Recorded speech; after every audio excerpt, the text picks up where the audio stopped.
Tim Steele, Here. Waldek Kazimirski. Here.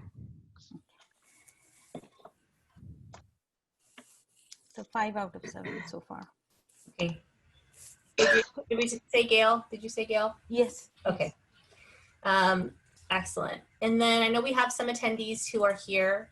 If you are an attendee today and you would like to give oral communications now, we do have a time at the end as well.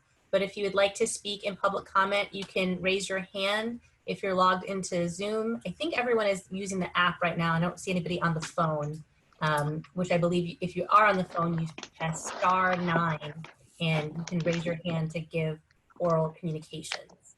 So is there anyone here, a member of the public, who's here to give oral communications?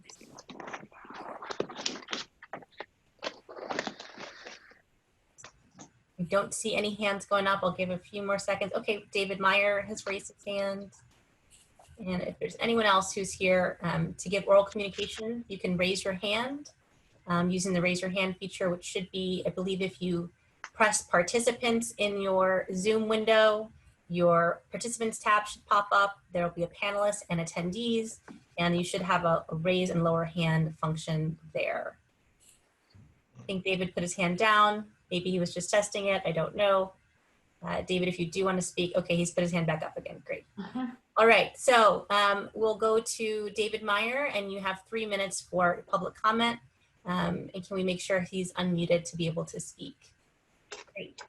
Oh, thanks so much, Rachel. Great, David. And Chicha will be keeping the time, or Nicole will keep the time for you and let you know when your time has elapsed. Okay, thank you, Rachel. Sorry about that with my hand. No worries. I just want to say thanks, everyone. My name is David Meyer. I work for Silicon Valley at Home. We're an affordable housing advocacy organization. We work all around Santa Clara County.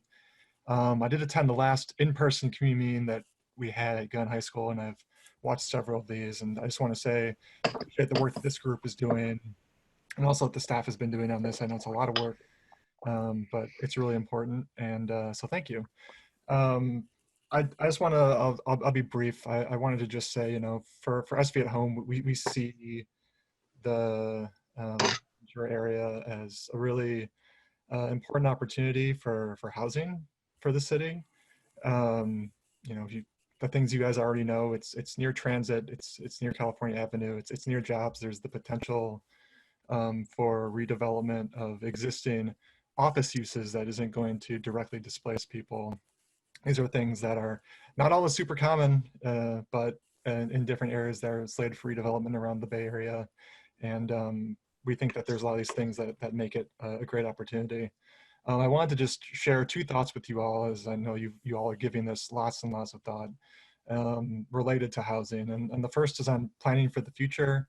I know it's kind of difficult these days to think about the future. I know I'm having challenges with it too in the current environment, but you guys all know that this is going to take years and years to build out. And part of the goals of, part of the reason for trying to maximize housing in this space has to do with meeting the city's needs and also the city's future needs. And we know that the regional housing needs assessment, the obligation that the state puts for different cities for how much housing and affordable housing that they are supposed to build. We know that's the numbers for the next cycle are coming out, and they're double for the Bay Area what they were previously. We know that's going to mean double numbers for Palo Alto. So I think this is an important opportunity to think about that and about how the city, you know, is going to have an obligation to create more housing and affordable housing opportunities, and how do we use this area to help meet those things. And then second, I just want to talk a little bit about feasibility. You know, the city council's prioritized housing. They've passed some policies to try to improve, try to actually get housing built. But they've also had some reports come back from consultants really recently that have noted that despite some of these policies, that there still remain issues with financial feasibility of housing. And a lot of it's really related to the height allowances, parking requirements, and some retail requirements. And so I think that's really important that you guys all think about those things as part of your planning, that these issues are making housing financially infeasible, not just market rate housing, but affordable housing around the city. And so I think it's really important to think about what incentives can we put in place to actually make housing financially feasible. We can make a great plan. We can plan for whatever we want. Oh, I'm at 3 minutes. Okay. Well, thanks, guys. Appreciate it. Yeah, thank you. Thank you, David. And if there's anyone else who's here for public comment, please raise your hand. And if you are on the phone, you can raise your hand by pressing *9. Again, anybody for public comment or for oral communications who would like to speak now.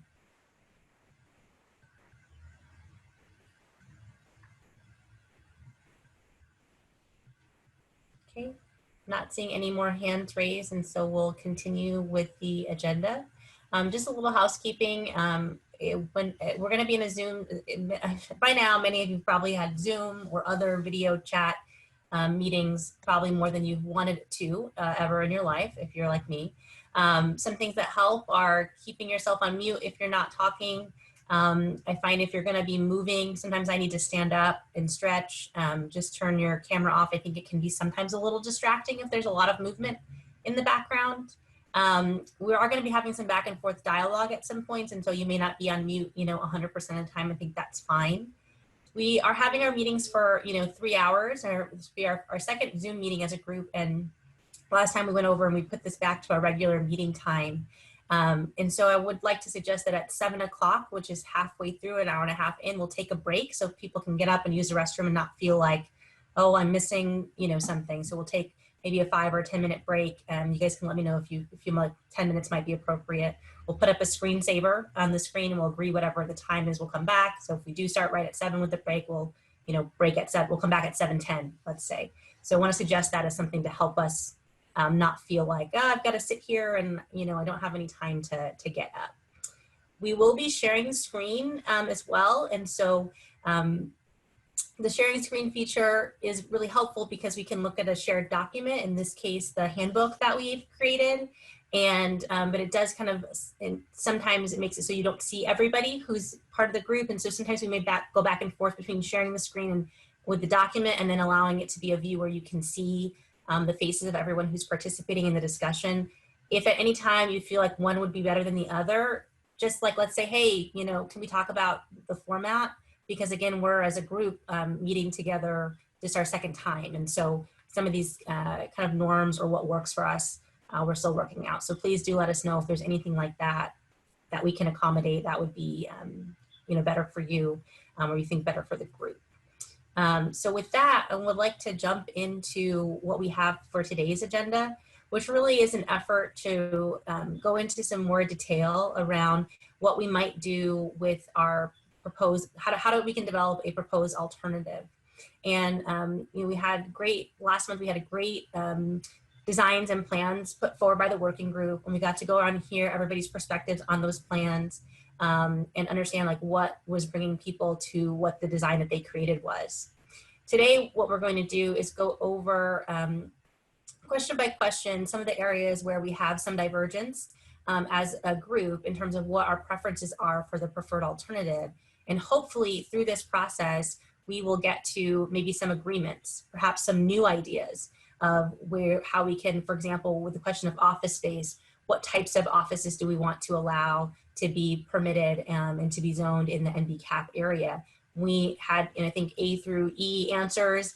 And then, of course, there's maybe some hybrid of mixing together different answers together that creates something that all of us agree on. It would be great if all of us here could agree on an answer, or maybe even just 2 answers. Maybe we want to have one preferred alternative with one answer and one other preferred alternative with another answer. If we can't get to agreement, let's say after we could say 10 or 15 minutes of dialogue, then we might have a vote and see if there's a majority, again, of this group who has a preference for certain things. And so we can kind of, again, go from here's the universe of the possible to here's what we think we think would be best for a preferred alternative to put forward. And so that's kind of the way we're going to try to proceed and see how this works. In a minute, I'm going to ask Angela Del Porta, who did really tremendous amount of work. Thank you so much, Angela, to actually put together the survey questions, the workbook, and I'm just really grateful to her and also for the people who responded to the questionnaire. But before we dive into that, we're going to do just a quick little example of what we're talking about in terms of the process. And so I'm going to share my screen also to see if that works. Always nervous about the tech here. Can you all see my screen now? You do? Okay. Yes. Does it say practice example ice cream? Yes. Yes. Okay, great. You're sharing and you're seeing the thing I want you to see, so that's good. So this example question is, which flavor of ice cream should we have at the next meeting? A is vanilla, and the reason that was given to support vanilla is everyone's okay with vanilla. B is chocolate, and the reason of given support for that was caffeine will help us stay alert. And C is strawberry, and the reason to give and to support strawberry is because it's the best. So we're going to do a real life practice. And what we're going to do is after we're going to look at each question, each of us is going to have up to a minute, or you can use less time if you want, and Nicole's going to time us to give your answer to try to persuade everybody to why you think we should have the ice cream that you want. So I'm going to have us go in order, and we're going to practice our 1 minute or less stump speech for ice cream. Please try to make these less than a minute. It's a practice of which ice cream flavor you would prefer. Okay, so Waldeck, you're first on my screen. So if you can give, which of these flavors do you think is the best ice cream to have at the next meeting? I have to settle for vanilla because I don't really like strawberry, and I have enough caffeine coming from my coffee, so this is like a default answer for me. Okay, that's a good rationale. Angela, what about for you? Well, I would actually like to propose a new solution. I would like to suggest that we get all three, vanilla, chocolate, and strawberry, so everybody can have what they want. Okay, so we're going to go to this Google Doc here. So she's got a new solution, and it is get all three to please everyone. Okay, Gail, what's your choice? Okay, I prefer chocolate for the reasons stated. I think the NVCAP process is really critical, and it's important to be alert at all times and be able to be thoughtful and have a productive discussion about the items before us. Okay, great, thank you. Doria, what is your preferred ice cream? We can't hear you. I'm trying to. We can't hear you, Doria. Nikki, can you try to unmute Doria? I don't know what's happening. I am trying to unmute Doria. In the meantime, I just want to point out the Waldeck actually chose A, vanilla, Oh, not B. sorry. Yeah. What is going on with Doria's microphone? Oh, there you Oh, go. there you are, Doria. No, I'll pass on the ice cream. Okay. I'm not a big ice cream. No strong feelings. Okay, I got like it. the Van Chalk straw because it helps everybody. You like what? Van Chalk straw, vanilla chocolate strawberry. All right. All right. Tim, what's your preferred ice cream?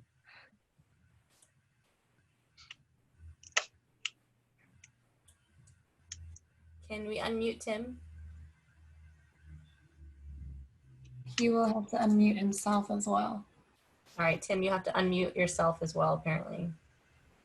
What is going on? Oh, there we go.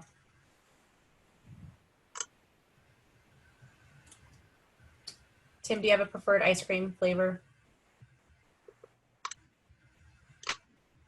Or microphone. I don't know what's going on. We heard him say hi in the beginning. I think there's a lag. Not sure. Hey, are you in China? He's in China? I don't know. Oh. With a leg like that. Okay, well, hopefully we can get through to him somehow, but no one else is hearing him, right? No. No.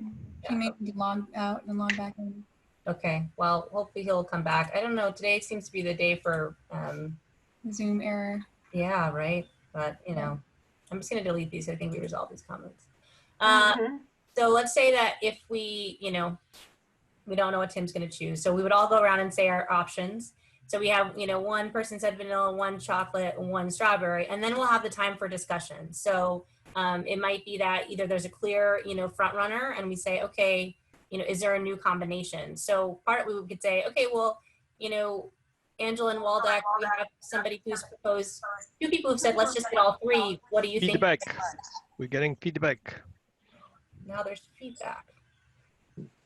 It's over now, I think. Okay. Yeah. Hi, Tim. Can you hear us now? Yes. Oh, great. I'm having Wi-Fi, actually internet problems here, and I keep getting dropped, so I'm sorry. It's okay. I think it's happened to all of us at least at one point, if not more. Do you have a preferred ice cream? Actually, and I prefer none of them. None. Yes. There we go. A contrarian, and I know you all want to be on the wagon with me, but you're embarrassed. Is it better for our health? Why do you want us to not have any ice cream at all? Well, I don't care what ice cream you have. I'm not going to have any. And since I'm not going to have any, I'm not sure it's appropriate for you to have any, since that would make me feel really bad to have you eating ice cream in front of me. So, and it's for the better good for all of us. So we can see how this is going to go. So then you can imagine we would try as a group to see if we can get to either a solution we all agree on.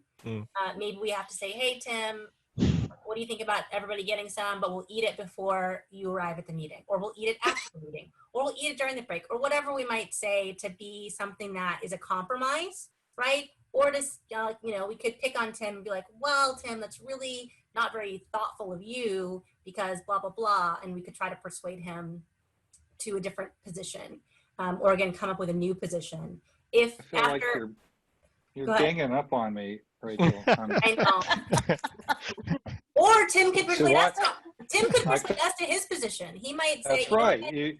You immediately defaulted to you being right and me being wrong. Is that how it's going to be? That's how it's going to be. Look, this ice cream should not be the focus. We need no ice cream. It's a waste of time and money. There you go. See, they say, all right, well, come to the dark side. That's kind of what we're going to do. And so again, because we have a smaller group, we don't have to necessarily be as, not that we don't have to be formal, but again, hopefully we can have just more dialogue and back and forth instead of just each person saying their thing and then having to move on. So that's the goal. Are there any questions about this format? Yes, actually, I do have a question. Yes. Do we have a time limit for each question? What are we going to try to get to? What are we going to try to do in terms of time? Just that we check in after we've spent either 10 or 15 minutes on a question. If there's a preference of the group to check in at 10 or check in at 15, we can decide to spend more time on it, but then obviously that would decrease the amount of time we have for the other questions. At 15 minutes, we could say 10-minute warning. We could just give a 10-minute warning, hey, it's been 10 minutes. And then we could do a 15 minutes. We could say, do we feel like we're getting to a compromise, or do we want to take a vote just to see where the temperature is, right? Where are people leaning towards? And in terms of the votes, I don't want folks to think like I'm voting, I can't ever change my mind on anything else, or like this is going to be set in stone into something. Again, what we're trying to do in these 2 small groups is work through, can we come to some compromises and some agreements that then become those, we have at this point, I don't know, at least probably 15 different versions of draft plan alternatives. We can't have all of them, right? We have to make some choices. And so this is to help us decide to begin making some choices that could then go into those alternatives. So again, we're trying something new. Again, thank you, Angela, for your thoughtfulness into thinking of this format, and to the degree that we can all try our best. And then we can give some feedback too at the end of just what we thought about this format. Would we want to do I don't think we'll get through all of the questions today. So if we do have a second small group meeting, do we think this format is helpful? Dory, I see your hand. And I see Gail's hand. Is there a way you can make the font bigger on your share screen? Yeah, I can make the font bigger. I can also zoom in, I think. Is that better? It went bigger than small, back to small. Maybe everyone else can read it. I don't know. Let me just do one thing. I just have to do my video off. The problem is that you probably want to see all the answers available, right? On that. Yeah, that was part of the goal. This is just, shouldn't say just, it is from the book, the report. Oh, it's okay. If you can't do it, don't worry about it. No, it's important to be able to see. Well, but I have that document up myself anyhow. That's just Okay. the staff report, right? Yeah, it Yes, is. And it's yes. just in this format so I can type on it and if we need to write down notes and things. Oh, I see. Okay. Yeah.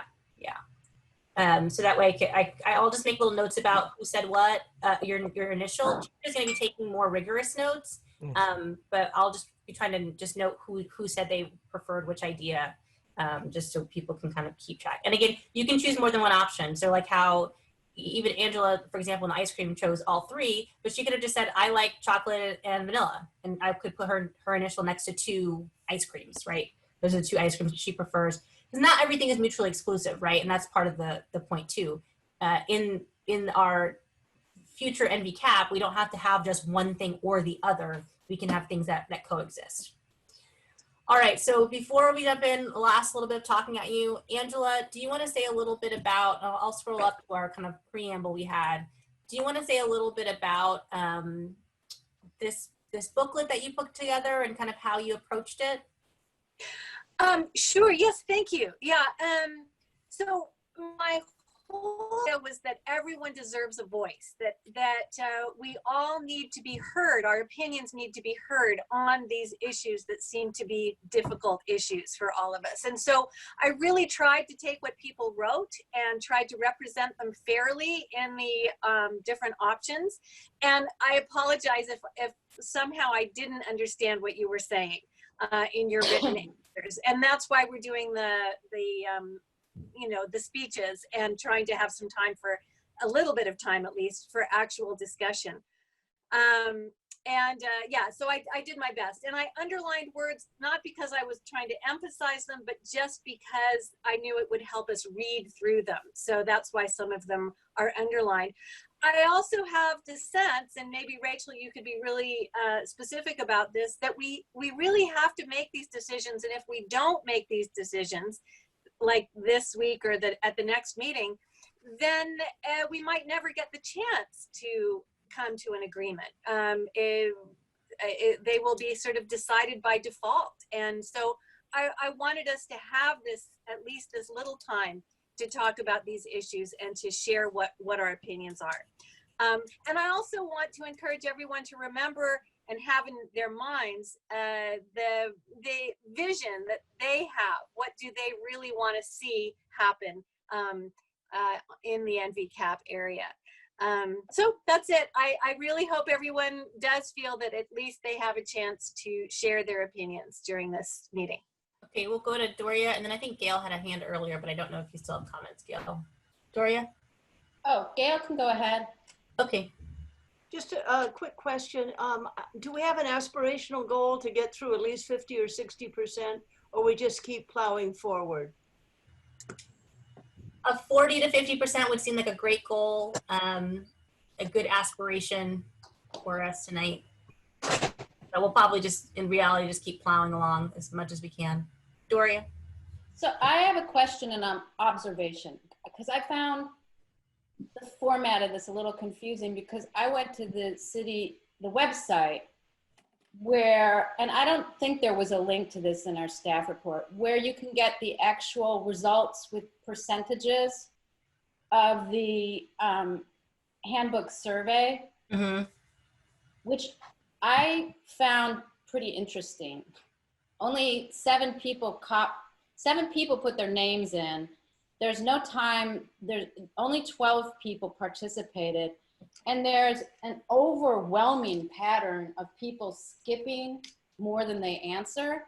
Like, most of the answers are 5 answered, 7 skipped. There's even 4 answers, 4 skipped. There's some 6 sixes. So I was really, I think, and then also the percentages of which option people voted for, and all the comments were contained in this other document. So, which I found incredibly helpful. Somewhat disappointing that people didn't feel they could participate more in the questions. But I think it would be good to include that for the next meetings, because some comments were sort of handpicked from, if you checked other on the survey, you had a comment box.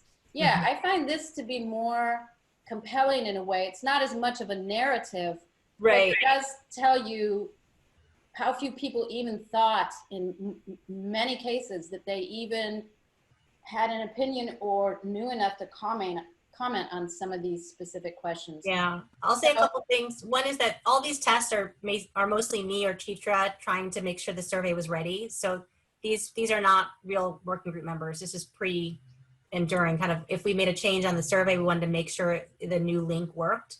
But so we have about 7 members who participated, which you can see here.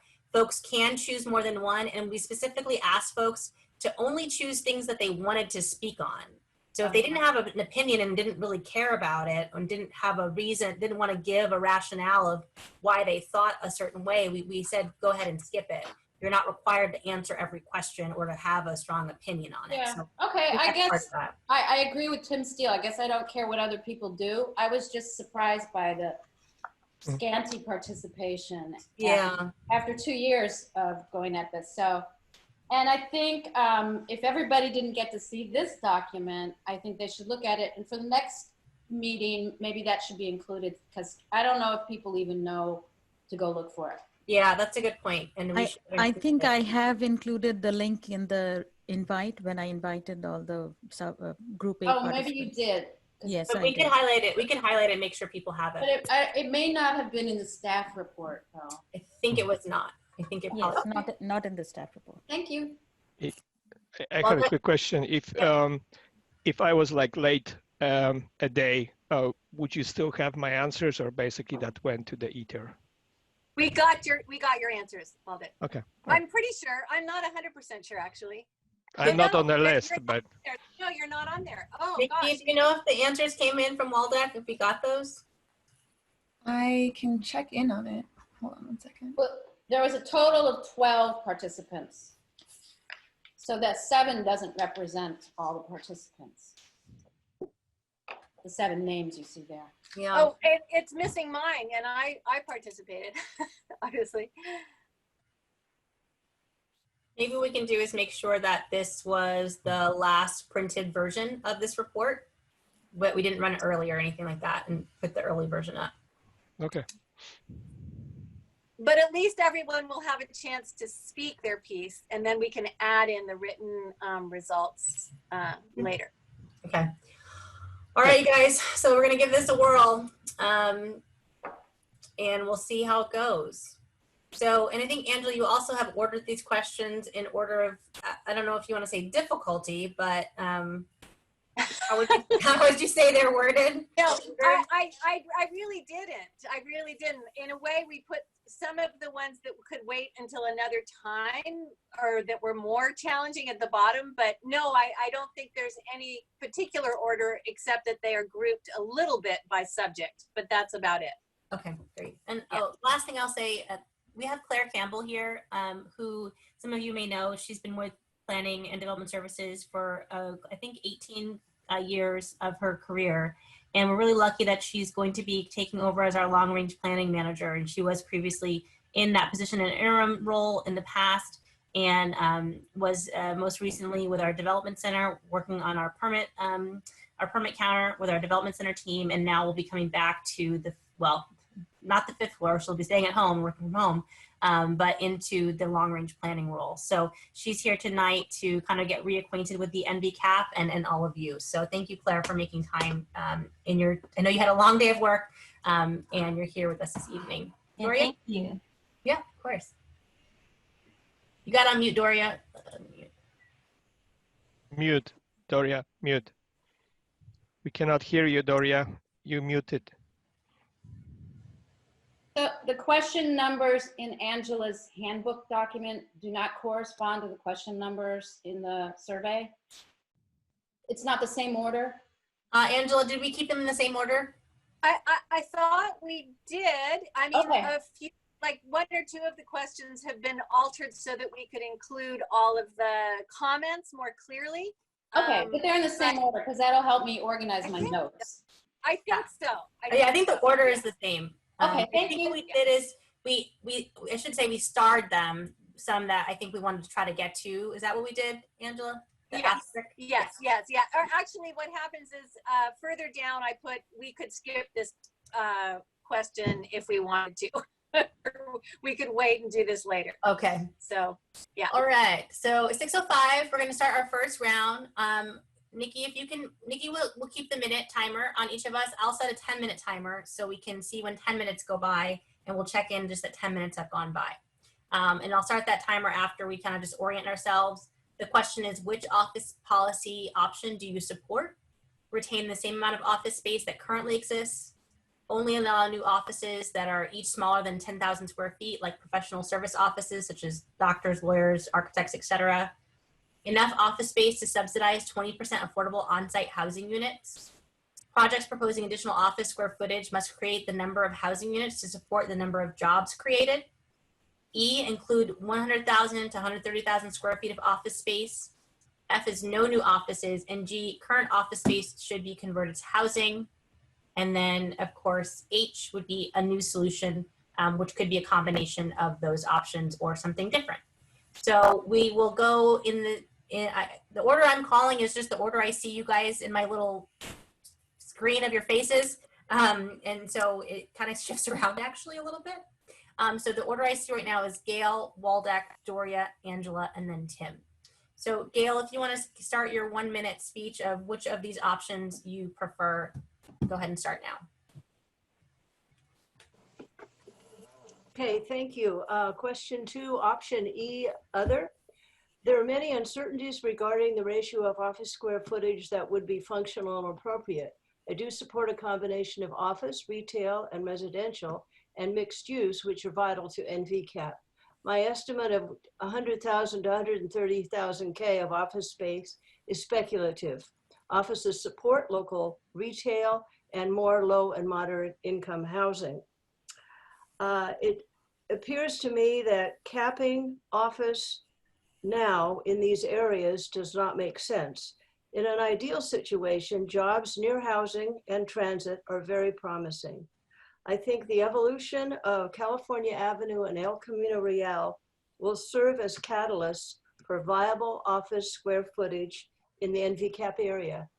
I don't have detailed opinions about the type of office use. I misinterpreted the 10,000 square foot question. I thought that was a total of new square footage, and I was opposed to that because I felt it was way too low. So I'll wait for other discussion on that specific point. That's a minute. Great, thank you, Gail. Waldeck? And I want to make sure, Gail, I saw that you said option E, which is include 100 to 130,000 square feet of office. That's your choice? Yeah, as I said, speculative, depends on the other uses. Okay, great. Waldeck? Yeah, so my approach is that we're not going to be forcing anybody to do anything. We are just setting the rules, and you know, they're going to work only if people are voluntarily going to actually want to redevelop the area. So to prevent stifling the development, I think it makes sense to put a cap on something. So let's say the current number of office area, and then put the emphasis on developing the residential from there on. So for example, we can create the rules that would somehow benefit from the point of view of you know, potential for redevelopment that would benefit converting some office to the residential. But I don't think it makes sense to put a caps because we might just, you know, stop the redevelopment altogether. So that's why I'm voting for keeping the current number of the square footage with the asterisk that we should create the incentives to redevelop toward residential. Okay, so yours is option A, is that right? Yes. Option A, with trying to say other ways we can encourage people to make more residential. Mm-hmm. Great. Doria? Okay, so I checked other on this one, and I wanted to remind people that some of the biggest problems that residents and people who work in this town complain about is traffic and parking issues. Greenhouse gas emissions are a huge problem globally, and we are trying to address those in Palo Alto in a very aggressive way. The bulk of greenhouse gas emissions are created by the huge number of commuter parkers and number of people we have been coming into Palo Alto to work at the big firms, the big tech companies. And that also results in a huge job housing imbalance and RENA allocation of housing loop that's, in my opinion, will it will never fulfill itself. It's just, will keep going and going. It will be the snake swallowing its tail. So I think to address the lack of affordable housing and to acknowledge the traffic and parking problems, we should not be creating any more commercial square feet other than that which we would need to provide in some of, for services for people who live and work in the area. A lot of those are social retail and things like doctors and small offices for single operators. And those type of people have lost places to work in Palo Alto. And that also creates a need for people to drive outside of Palo Alto to find those services. I don't think we need more office in Palo Alto. That being said, I'm not a punitive person, and I don't think we should, by any extraordinary measures, remove the office that's there, other than to identify the areas where there's already a consistent pattern of housing and continue multifamily housing and continue that pattern for future growth. And I have argued that Boulevard is a good place to do that, because at the very edge of the NVCAP group, there is a multi-use building there. It does have office. I would recommend retail and neighborhood serving office only, and housing, and it's a big building. And I would think it would be appropriate to change that zoning, so when those properties do get rebuilt, they become similar to the Hobach project, which is a red, blue, and yellow kind of Mondrian looking building at the northerly end of there. And I do want to remind people that the way we have traditionally been able to create affordable, truly affordable, not fake affordable, but to truly deed restricted affordable housing for people that are at lower levels of area median income have not been very successful. And that I was very interested in the unique idea that may not have appealed to everybody in this meeting, but in the unique financing idea that was provided in Measure M, because the housing that we are falling short on the most is truly affordable housing, not market rate. So those are my thoughts. Great. And I tried to write it down. I wrote down enough commercial square feet for certain services and retail, allow existing office to continue to just exist. That's already there. And yeah, I'm not into kicking people out. Yeah, and continue the multi-use pattern that's on Park, which and is a change combination. some of the zoning. Okay, and that multi-use pattern on Park is like a local serving office and retail mix that you would see in the future, kind of? A little different than that one project I mentioned, because that actually has tech office or R&D in it, which we don't really need the R&D zoning in there anymore. So, but maybe we could have local serving offices, like you mentioned, and local retail in that instead.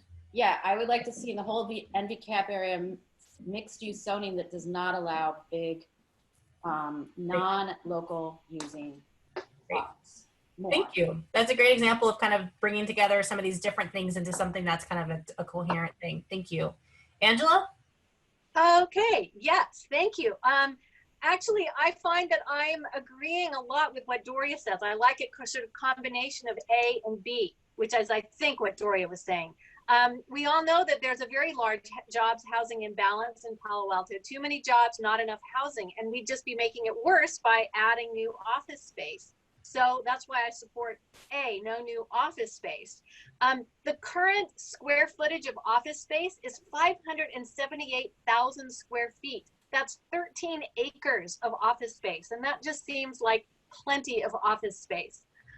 I think that if any businesses which currently use office space were to leave, they should be replaced by small offices, small locally usable offices only, because they bring in foot traffic They support local retail. They vitalize the neighborhood. They serve local residents. They reduce car trips. Yeah, so I think that's what Doria was saying. I don't support G only because offices do subsidize low and moderate income housing. That's a minute. Yeah, You that's don't it. support, Thank you. you don't support G? G, yeah. Current office space should be converted to housing because the offices do subsidize low and moderate income housing. So, Okay. but I like A and B together. Mhm. Okay, I kind of put you down here, Angela, combo A and B. Yeah. Okay, Tim. Thank you. Okay, well, I'm a property owner of a building that is over 200,000 square feet. As we all know, the Fry space was vacated, and I think one of the things that might be not connected in these questions is when we go to reoccupy existing space, the types of impacts that the retail had on our streets is similar to what the impacts would be from having that as office. And in fact, probably would improve because of proximity to the transit opportunities, the train and the El Camino, whereas the retail traffic impacts that were there at one time by Fry's was not something that could be offset by mass transit to any degree.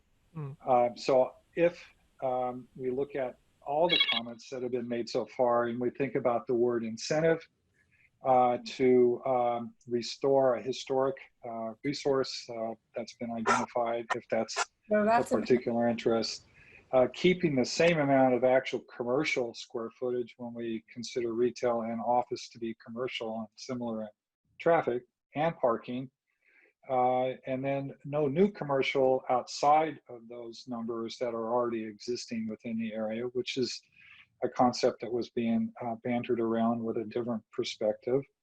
And then the idea that you can take a larger space like the Fry space and only require small tenants, I think would be extremely difficult to chop that up. Sorry, And Tim, then one thing you're that, past a minute. So I just, is oh, there, wow. sorry, I know, is there a particular combination or a way that No ice cream. Okay. Do you want to put your no ice cream into Word? Well, I would say that it wasn't really handled by these questions specifically, but I think that if we're looking at impacts in the areas, by not adding any new commercial, which would include retail and office, but the two should be interchangeable as far as square footage uses in the area. So is that to say,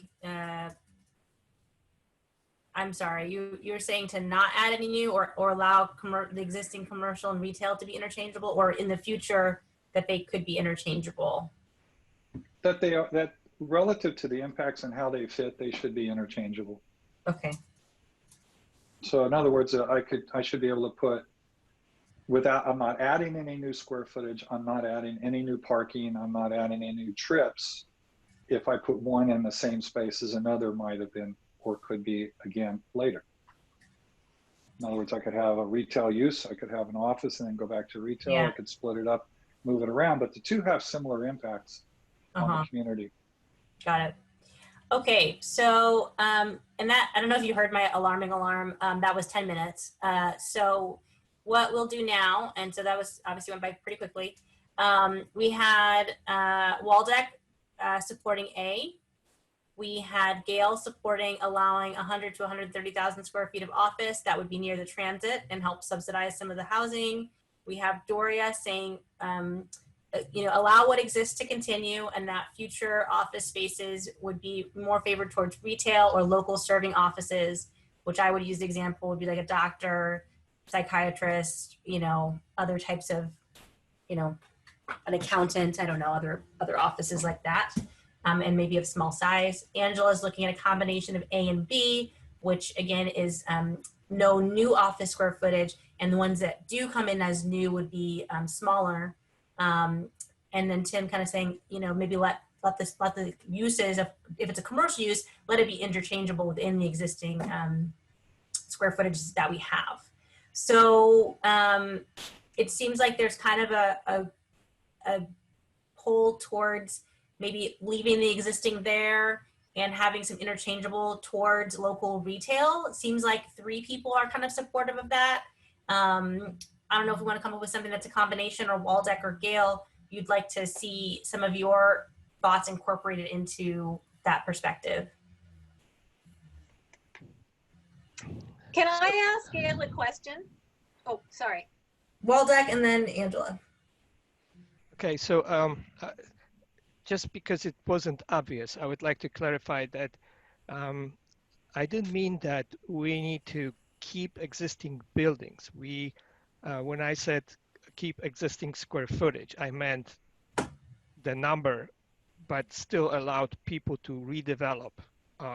So we can, okay, so that's the first thing. The second thing is I totally agree that actual office building can take advantage of mass transportation better than commercial space does. I mean, when people are going shopping, they often use the cars. When they go to work, they go for 8 hours. Therefore, they would be more willing to use the public transportation. And the importance is that this site is near the public transportation.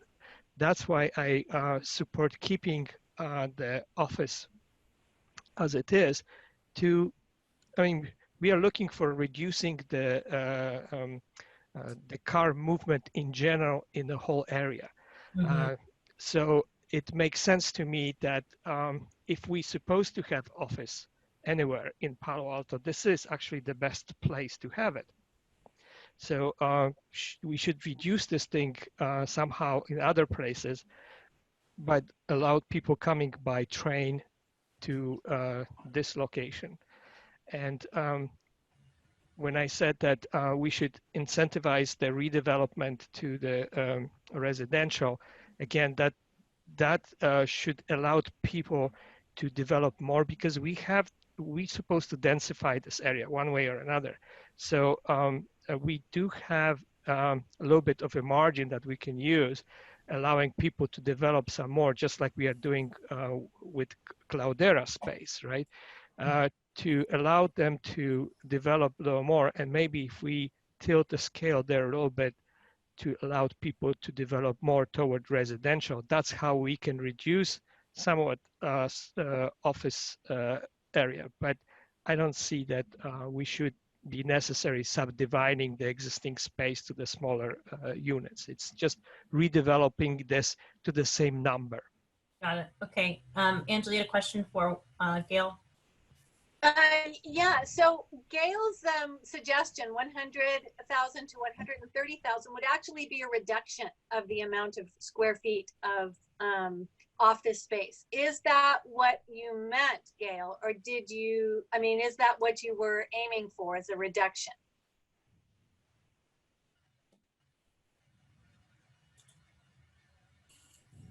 Unmute. Okay.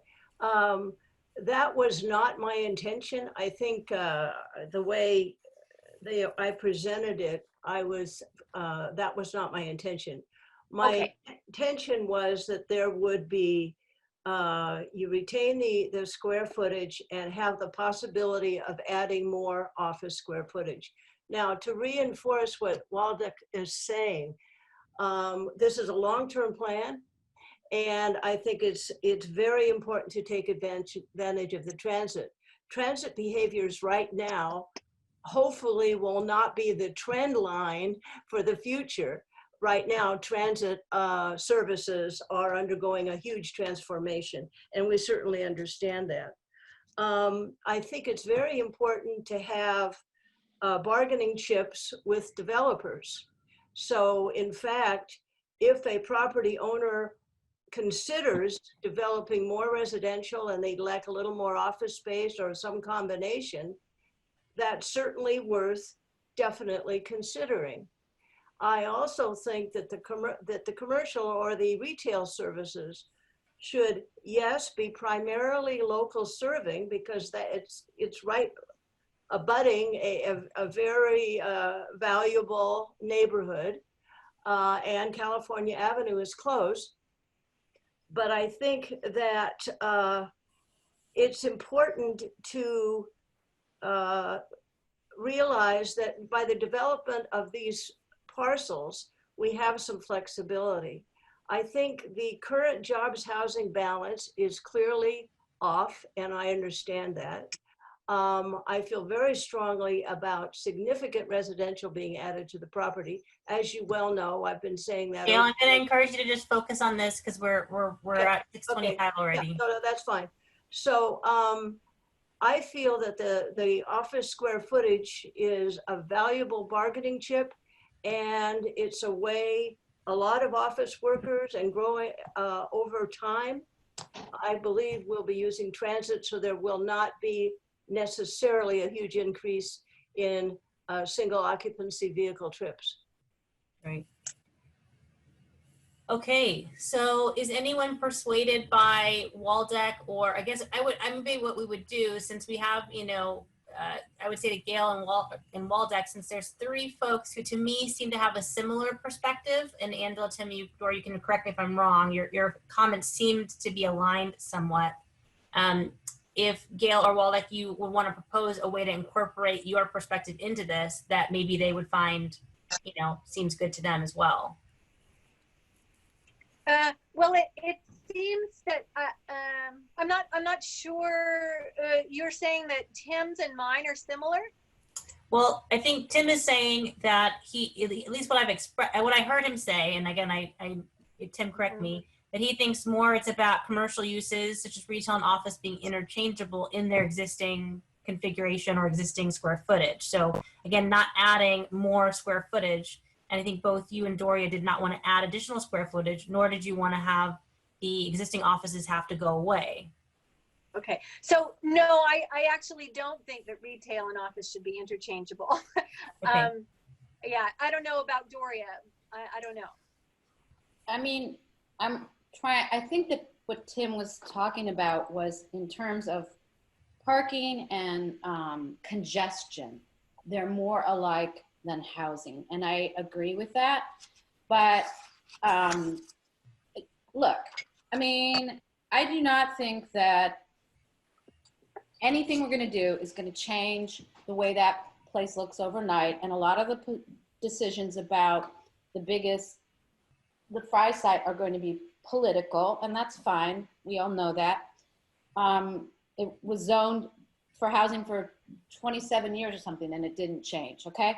So, but that's not to say that's always going to be the case. And, you know, housing also is extremely lucrative in Palo Alto, but what we're trying to do is maintain and improve a neighborhood and pursue some of these other goals. And the hopefulness on transit is, I mean, if there are new transit modalities in the future that would provide some sort of service to this area, I'm fine with that. But currently, all transit in the Bay Area, as it has across the country, has been going down in ridership, might have something to do with hailing services, could be other things. In the Bay Area, we know it's because the Caltrain doesn't go to where you want to go. And we also know that the VTA is reducing rider service, especially in the North County, every year. And a lot of people don't expect any service from the VTA.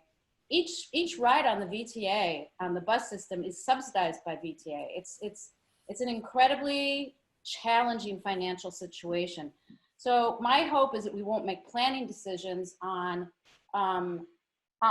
ephemeral hopes we have for the public transit in the area, and that we will do everything we can to encourage the kind of mixed use we want with sensible parking for the people that will live in those buildings and sensible services, which may not be big retail stores and big offices, but smaller versions of those things that people need and that they can actually walk to. So that's kind of where I'm at.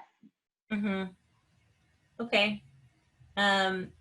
So I think there's just a difference of opinion about, you know, how the role that transit should play in the development of offices. And I think, and really the area in general. And so that's kind of maybe just a difference of perspective that people have. So I don't know that Waldeck or Gale may be persuaded to that side. I think they're more seeing the promise of transit over the coming time period of this plan. So again, I don't know if we're at an impasse or we want to take a vote, but it doesn't sound like anyone's moving, and I haven't heard any new proposals. Waldeck. Yeah, so I would like to, because we're talking in such a wide spectrum at the moment, and I don't necessarily disagree on some what I would consider fringe questions here. The main question is basically how much office space do we want to allow? And it might be that we are closer than we think.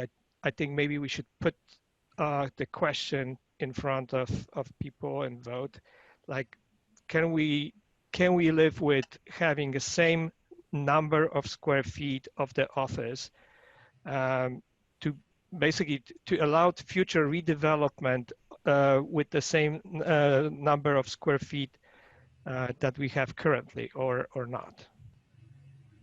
Is there a consensus for that?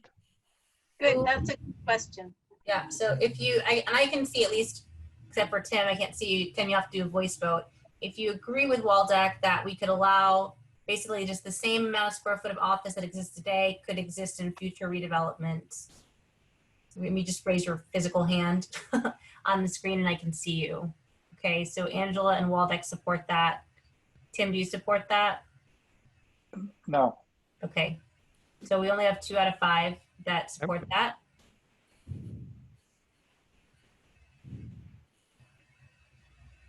Okay. Any other ideas of combining things or compromising?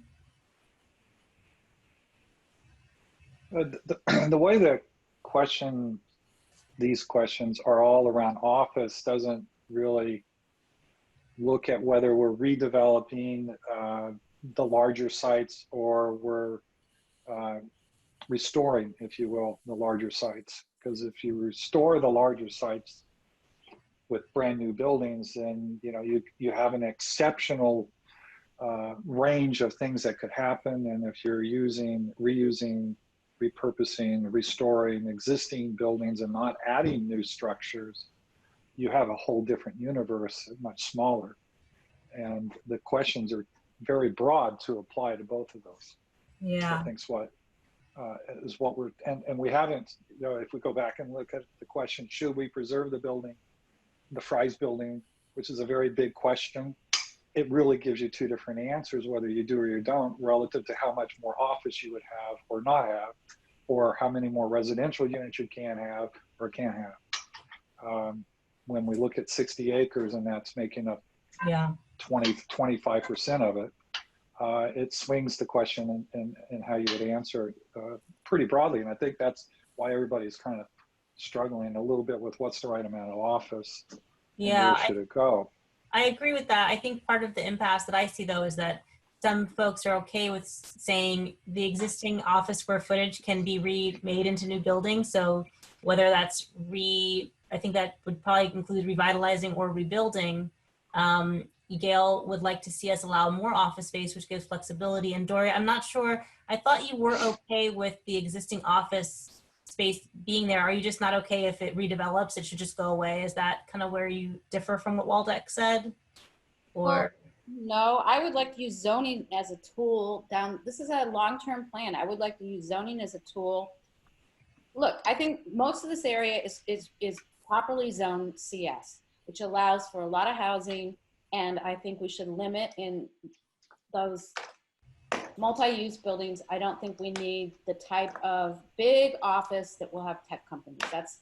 I think we have enough of that in Palo Alto right now.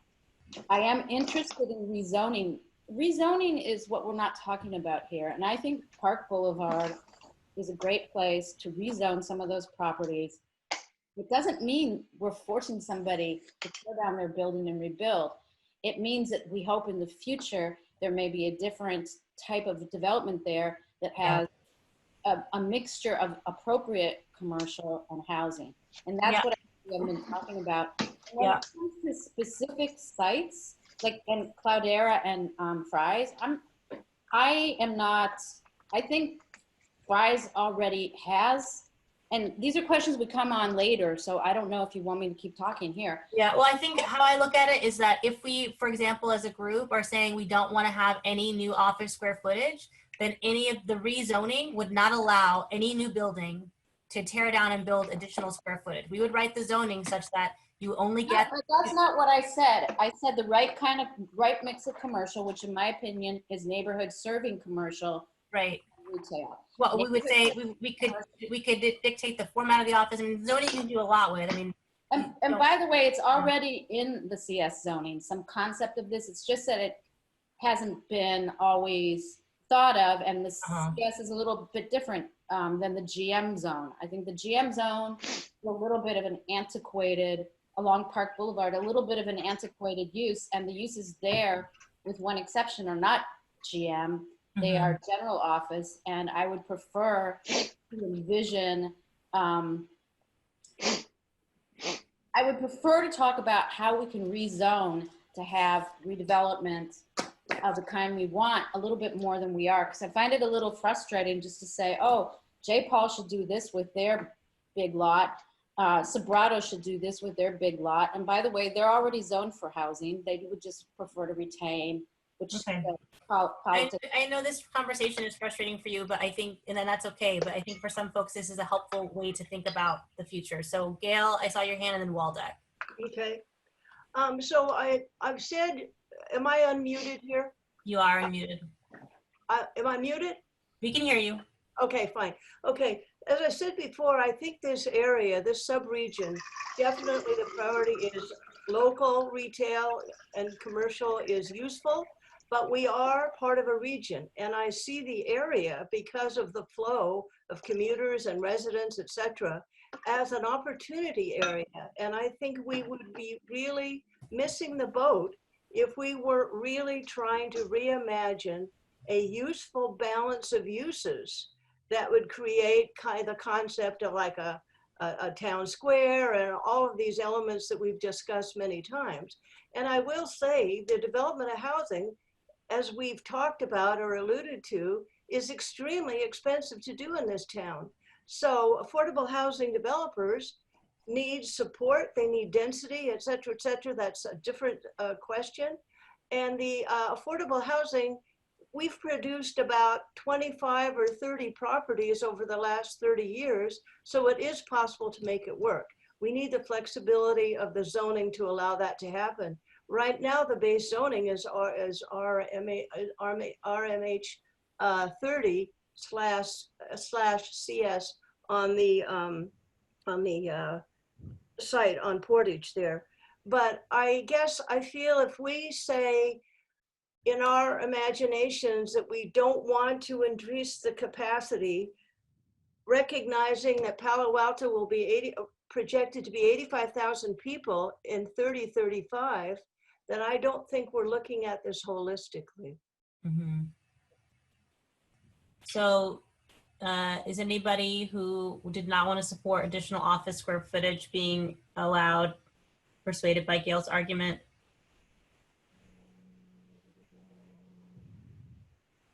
Okay, hearing nothing, then I think we'll move on to the next question. It's 6:40. The summary that I have is, I have Doria, Tim, and Gail, your comments here, and that two people, which was Angela and Waldeck, did agree, and I hope I'm capturing it right, support allowing the same amount of office square footage to be redeveloped if new buildings are constructed on those parcels. Angela? And no more is what I would add, and no more than that. But I also. Well, I guess you would say, but you do support the smaller offices, though, or the neighborhood. Yes, I know. I support the smaller offices if older ones move out, so that there's room in terms of not building new ones. I mean, in other words, I don't support building new office space at all.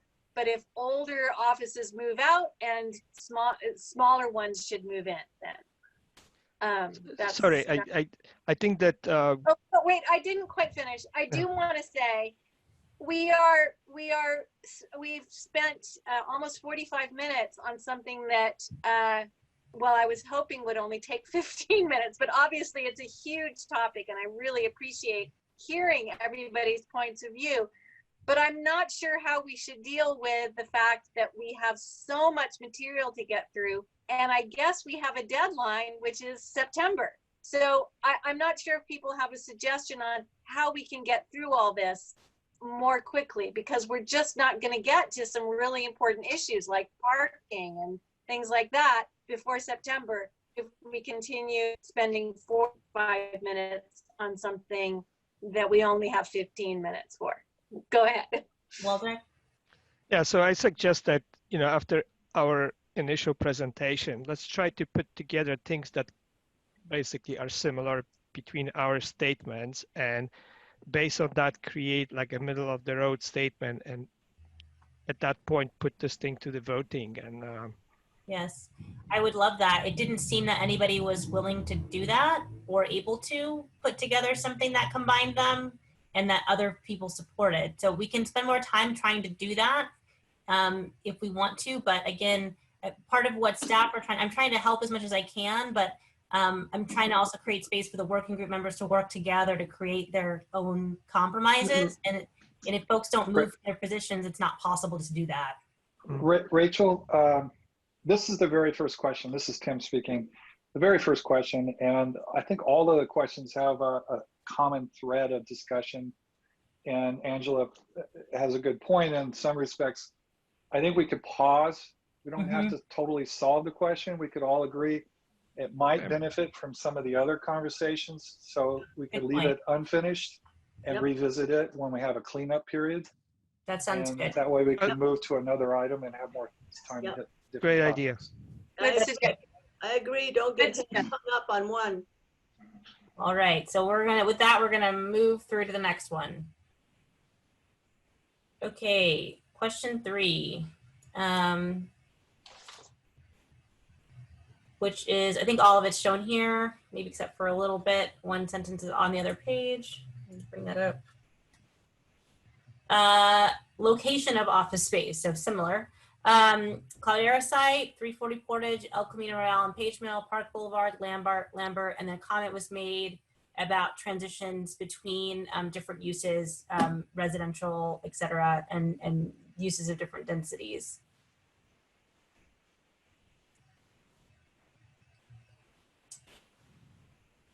I don't know that anybody argued against any of these sites having office space, as much as maybe their preferences of just these might be more appropriate or less appropriate.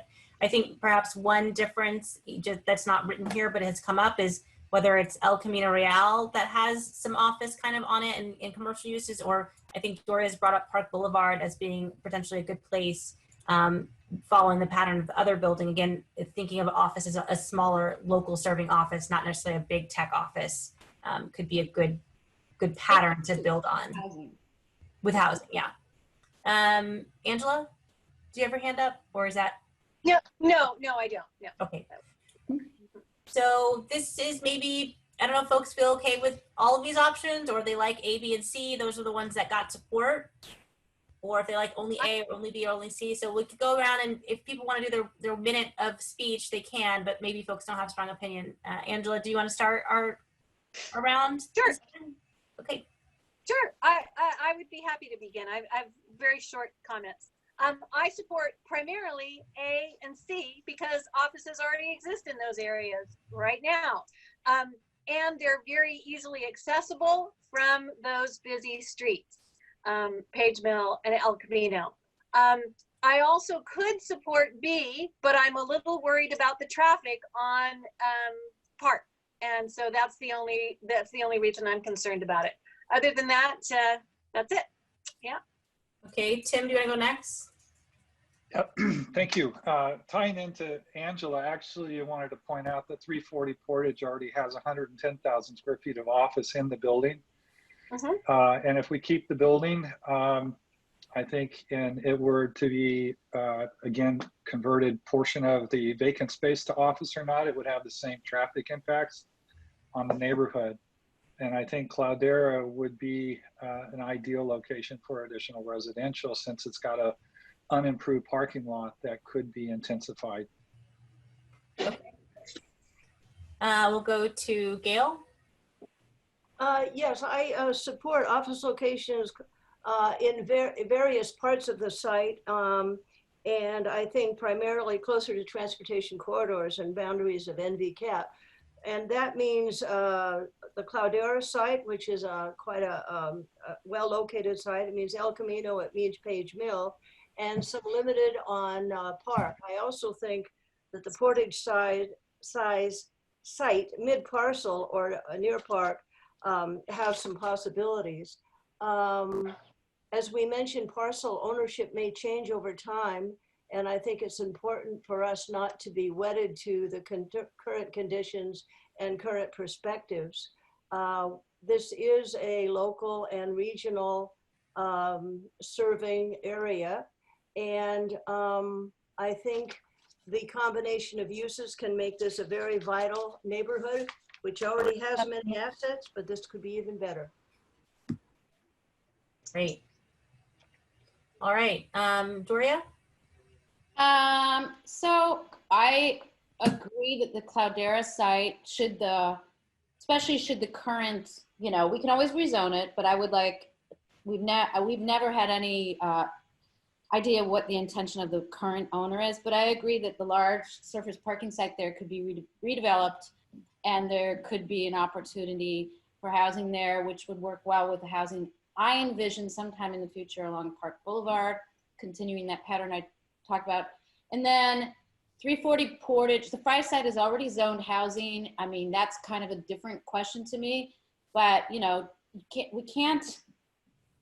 the Fry site is not going to provide all the office, all the housing, all the parking, and all the expanded Creekside Park that everybody wants. So I think they should be realistic about it. And I think the prevailing pattern along El Camino and the CS zone, I think that's a good zoning for that area.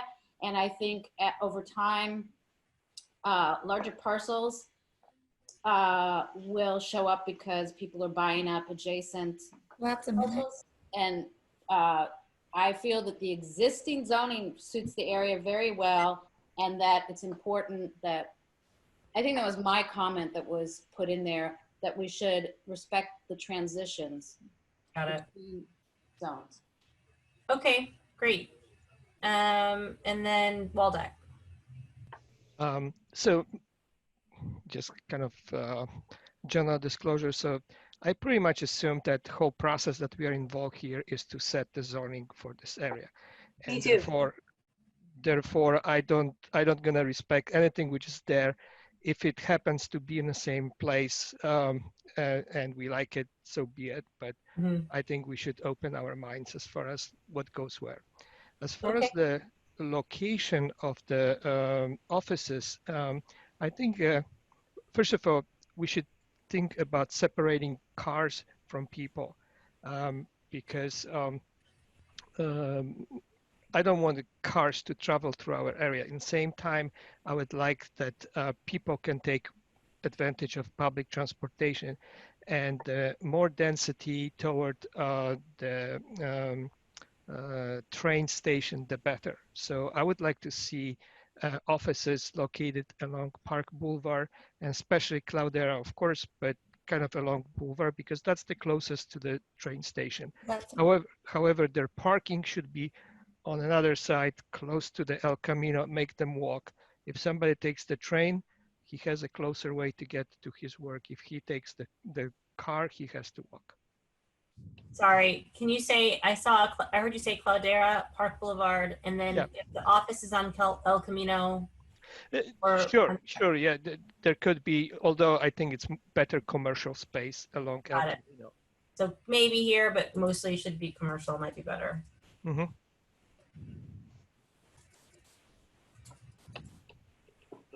Regional commercial, basically. Yeah.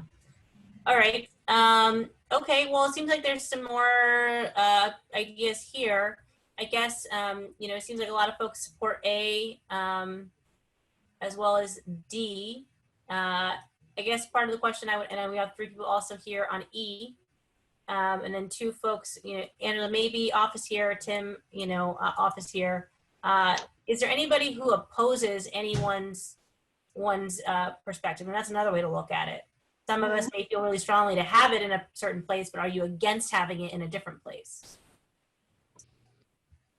So far, nobody mentioned this, but I would oppose putting any offices in the middle of the area. I think that would be a mistake. And is that because it's too far from the transit? No, it's because that should be reserved for residential, should be more quiet, where the offices and commercial should be on the parameter of the area. This Got way, it. we could kind of separate the both. I see. Okay, so you kind of support more perimeter, kind of higher volume streets having the offices there. Okay. So do folks feel, I guess, I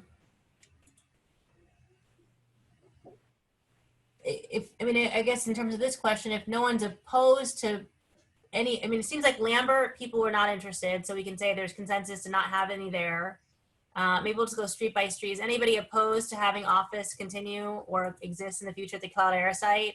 Is that okay? Seems like most people were okay with that. Hearing nothing, I'll go to, they're just gonna go in order, 340 Portage. Angela said maybe, but how to mitigate for traffic and congestion so we could figure out how to deal with that and routing the traffic. I think, well, like you were suggesting, you were not supportive of that there because it's in the middle of the site, but it could be a, you know, an office and housing combination. Doesn't necessarily not just need to be office space. It would be okay. It would be okay to have an office along the Park Boulevard. I mean, this is a very long site, so deeper I see. in. You want it to be closer to the Park Boulevard side of the the site. Okay, that makes sense.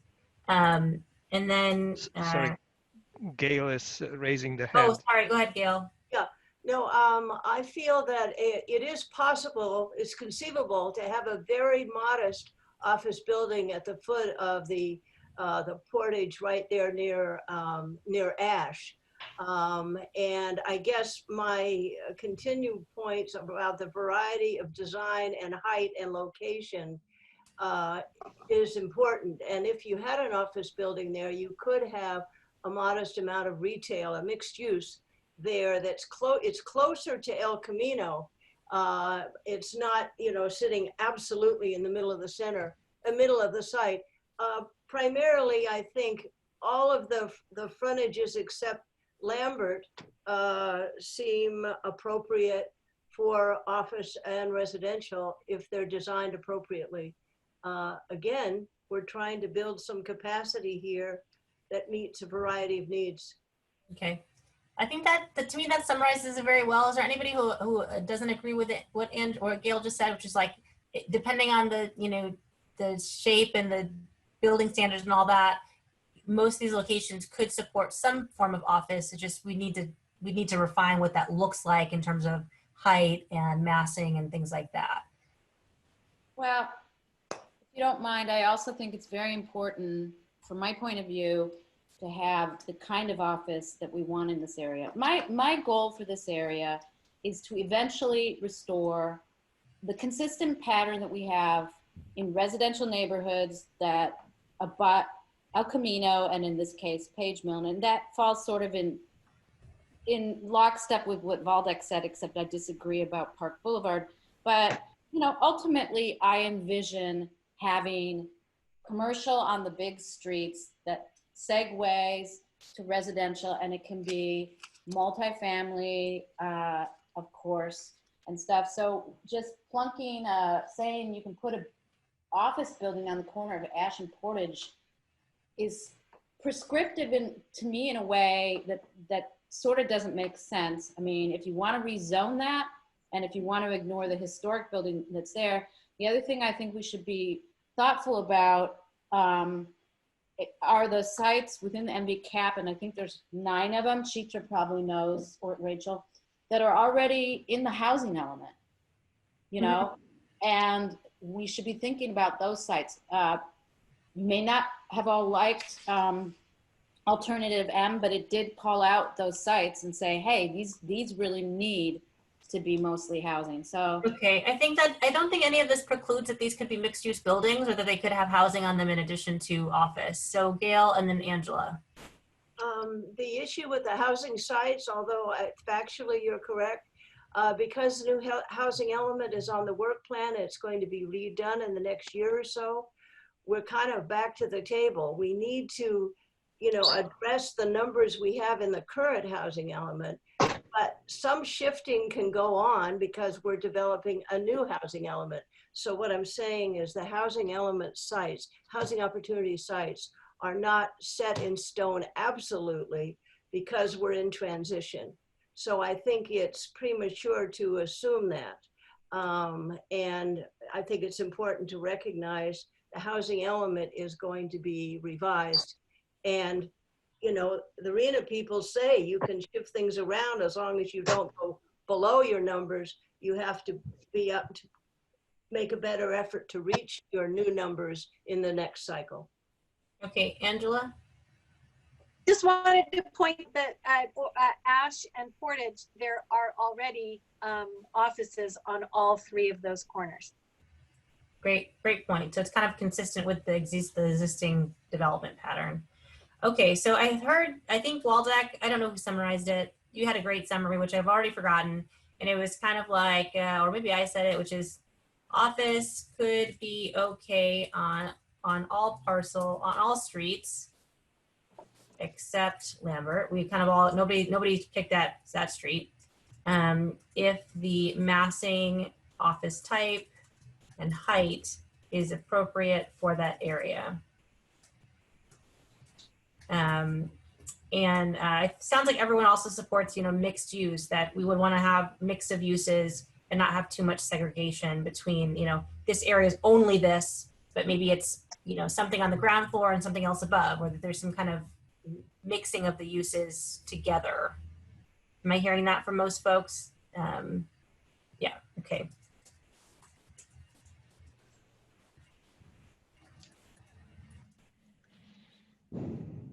Okay, so does that seem like a statement that most people can get behind? And if not, it's fine. I can just write that, you know, X number of people could support this statement, and, you know, everyone doesn't have to agree, but we could see how close we could get.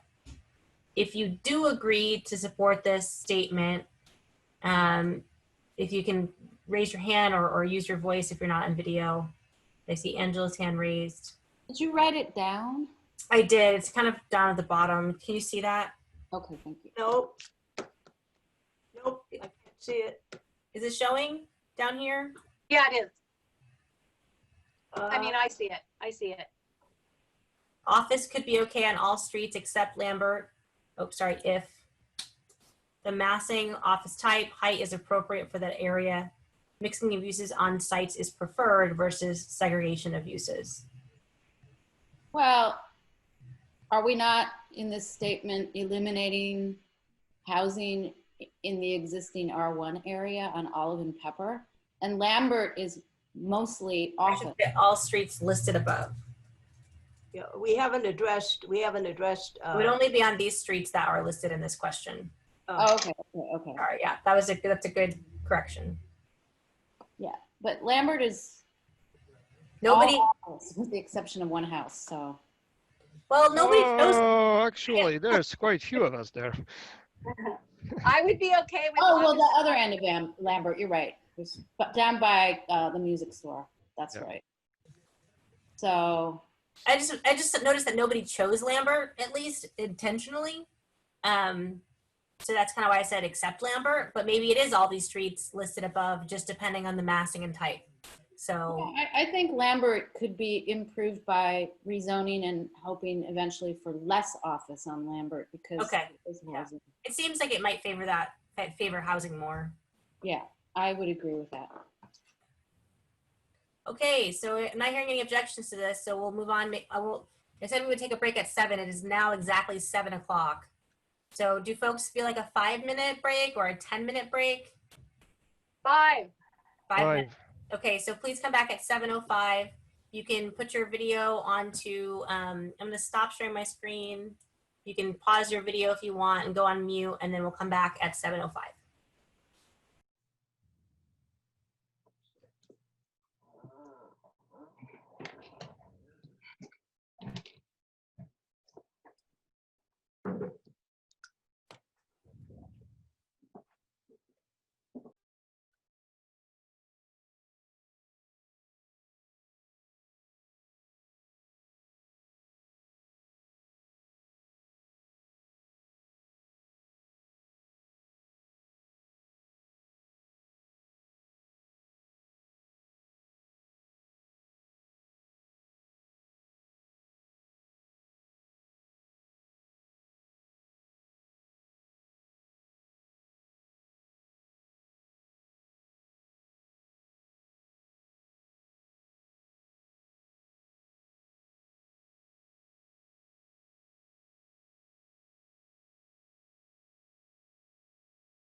Hello. Hi. Hello.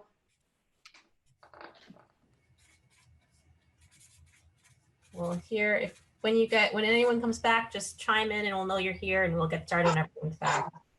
Oh, dog's chiming in. I was on cue. It's my timer. Is it time for a walk? No, it's not. It really is. It's my phone.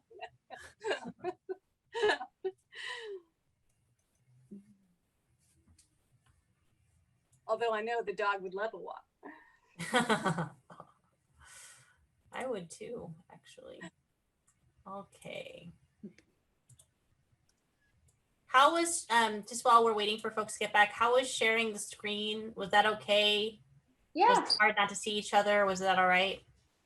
It's okay. I mean, it's just the way it is, right? With with Zoom. It's fine. Okay.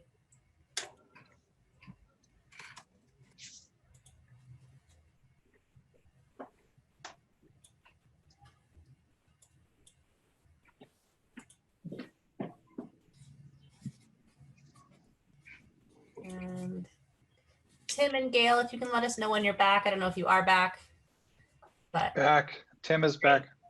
Tim is back.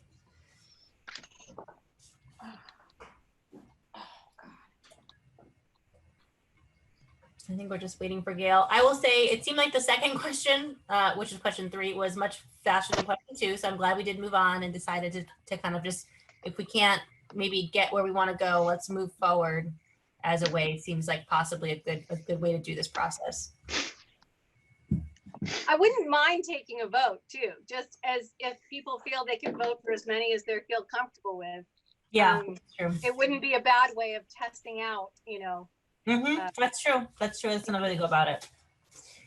I think that will be good. Okay. Well, it's 7 past. Gail, are you with us yet? And if you are there, Gail, you're on mute. Okay. Well, why don't we just get restarted and Gail will join us when she gets here. Rachel? Yes. I just wanted to say that Heather is having difficulty in entering the Zoom public link. So she emailed me at 6:14. So I'm sorry. I just checked my email during this break, and I'm trying to work with Nikki on resending her the link. I think you can just send her the link to the public meeting and you can promote her to a participant, to a panelist. Okay. That might be easier if it's not working. Okay.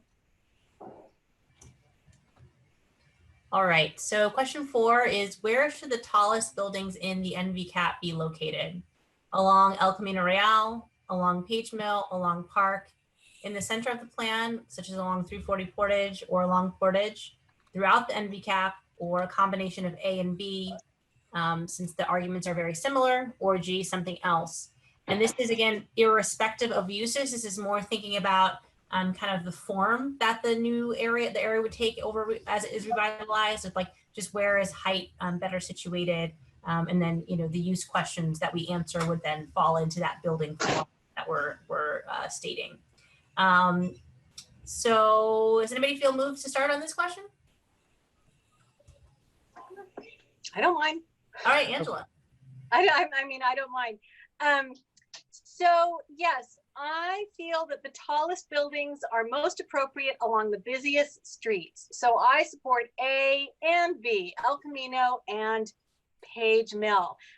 Placing the tallest buildings there would also keep some traffic out of the NVCAP, and would provide easy access to public transit, both the train and the bus, and would create a noise buffer for the internal areas of the NVCAP, and would allow them to retain their more suburban, quieter, lower density feel. I don't support C, Park Boulevard, because we want to keep traffic away from Park Boulevard as much as possible. Great. I think that's letter F, rather than putting her on both A and B. Oh yeah, you're right. It is. It's actually F already. Thank you. Right. Tim, while you have the floor, why don't you go next? I agree with Angela. Woohoo. All right, 2 people. Well done. Okay, so I just like to see the separation of the car as a parking for the cars versus the actual place where people live or work. So therefore, I see Park Boulevard to be a possible location for tall buildings as long as the parking for them is along El Camino and Page Mill.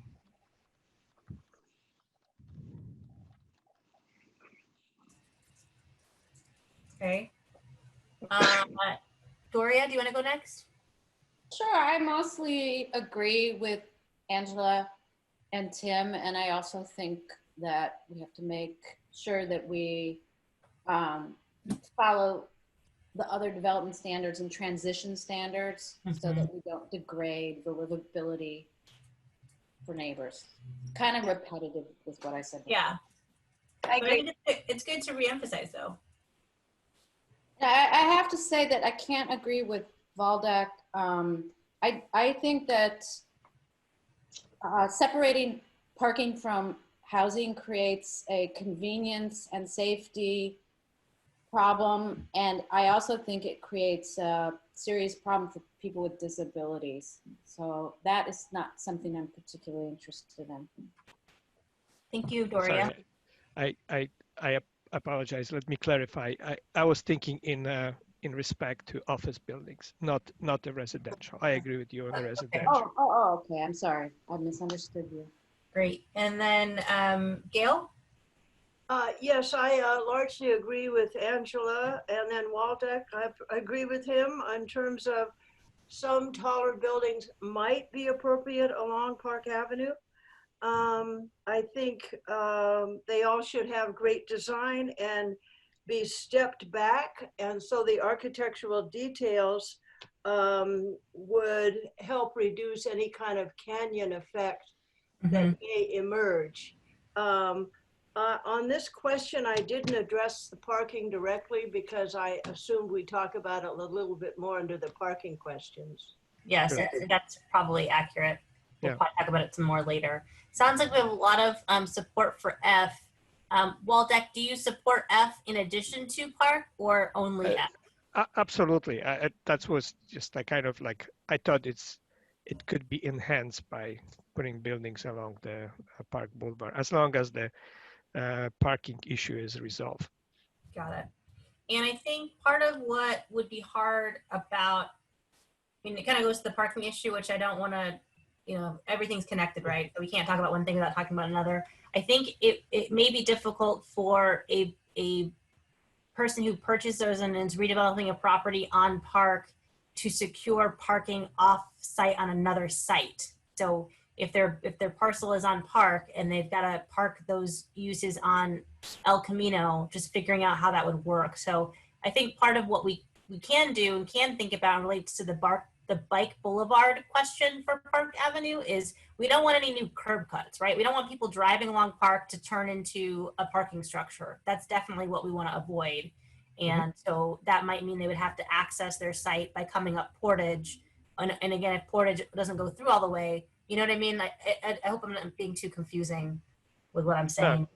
No, and we can talk about this thing when we're going to be talking about the parking, right? Yeah. So maybe since we have a lot of agreement on A and B, I guess the only thing I would ask is for those, I know Gail said that some buildings might be appropriate on Long Park. I don't know if other folks have, not some buildings, some taller buildings. I wonder if folks think, certainly, I shouldn't say certainly, perhaps towards the intersection of Park and El Camino and intersection of Park and Page Mill, at that corner, there may be a taller building. Which might front on El Camino, but part of it would be on Park if it's on the corner. Is that kind of where? I don't understand. I'm saying that, so Park Boulevard, let me just bring up a map. It doesn't intersect El Camino. I know, I misspoke. I meant okay. Page Mill, Oregon. Yeah, so I was just saying,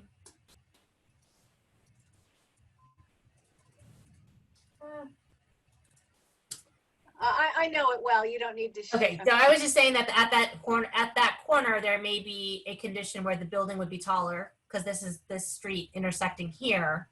And I don't know how far down Waldeck you think taller buildings might be appropriate, or you think the whole length of park, as long as they don't have, you know, No, along the street. to Portage, to 340 Portage, I would say that's basically the walking distance from the train station. I see. Okay. What do folks think about it? Gail has a hand. Yeah, I think,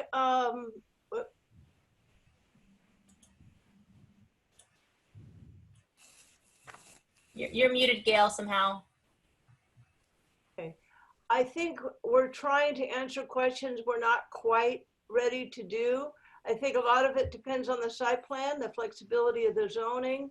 There are a lot of things here that we need to consider. And I think sort of precise citing at this point may be a little bit premature, in my opinion. Okay, that's fair. Angela? I think since we're largely in agreement, even Waldeck is also agreeing with A and B, we should move on, honestly, if we're going to get through some more. And then we can discuss, you know, and save park to discuss, tall building on park for discussion later. That's what I think. Makes sense. Okay. Okay, we're moving on. Motor through to number 5. Number 5 says, what's the so thinking about that tallest building you imagined being on, let's say, El Camino and Page Mill, because we all agreed on that. What is the maximum height for those tallest buildings? 3, 4, 6, 8, 10, or 5 stories? Or something new, something different that's not any of those. Angela? I just want to point out that when I was reading the comments, people seem to get mixed up between maximum height and general height. And so this is just supposed to be talking about maximum height, not the general height of the buildings. So do you want me to go first, or? Yeah, I mean, that'd be great to go. Yeah.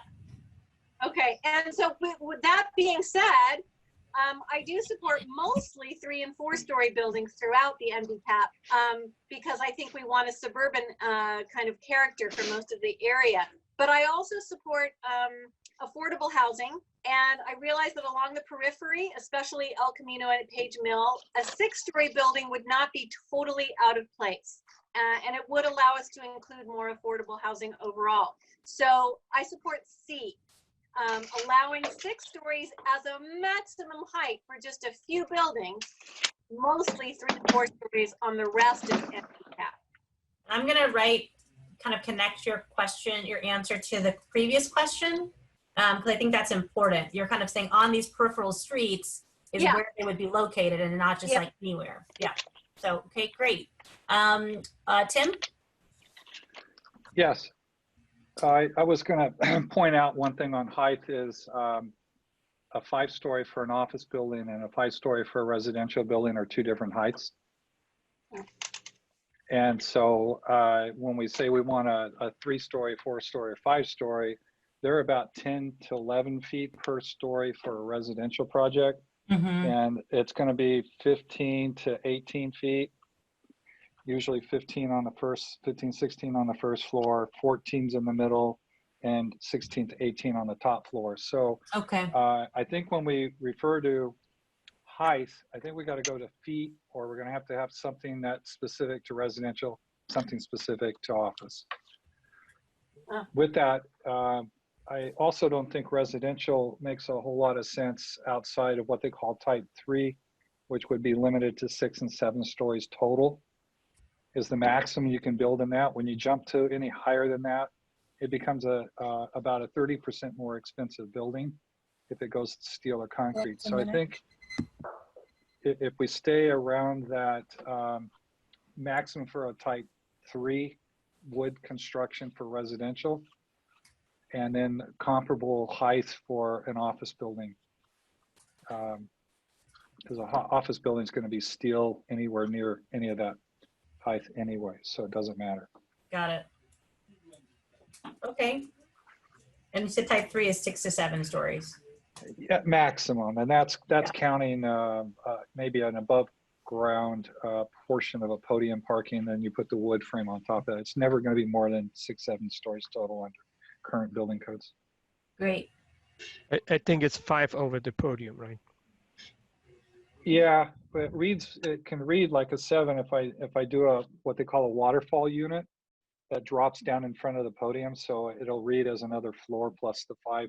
You can actually get to 6 in some cases too with a lofted unit. Like my top floor would have a loft, second floor-ish kind of space. You can go to 7. Okay, great. Waldeck? Sure.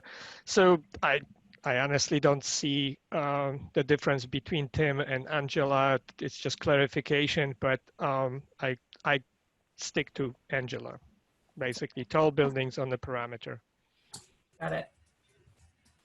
Tim would agree. Okay. Okay, Doria?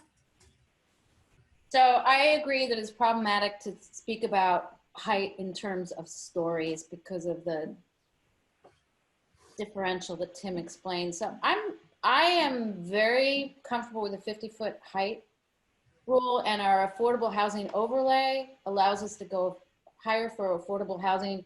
And I know from my work on the Planning Commission on an ad hoc about affordable housing that most affordable housing projects are not going to want to go above,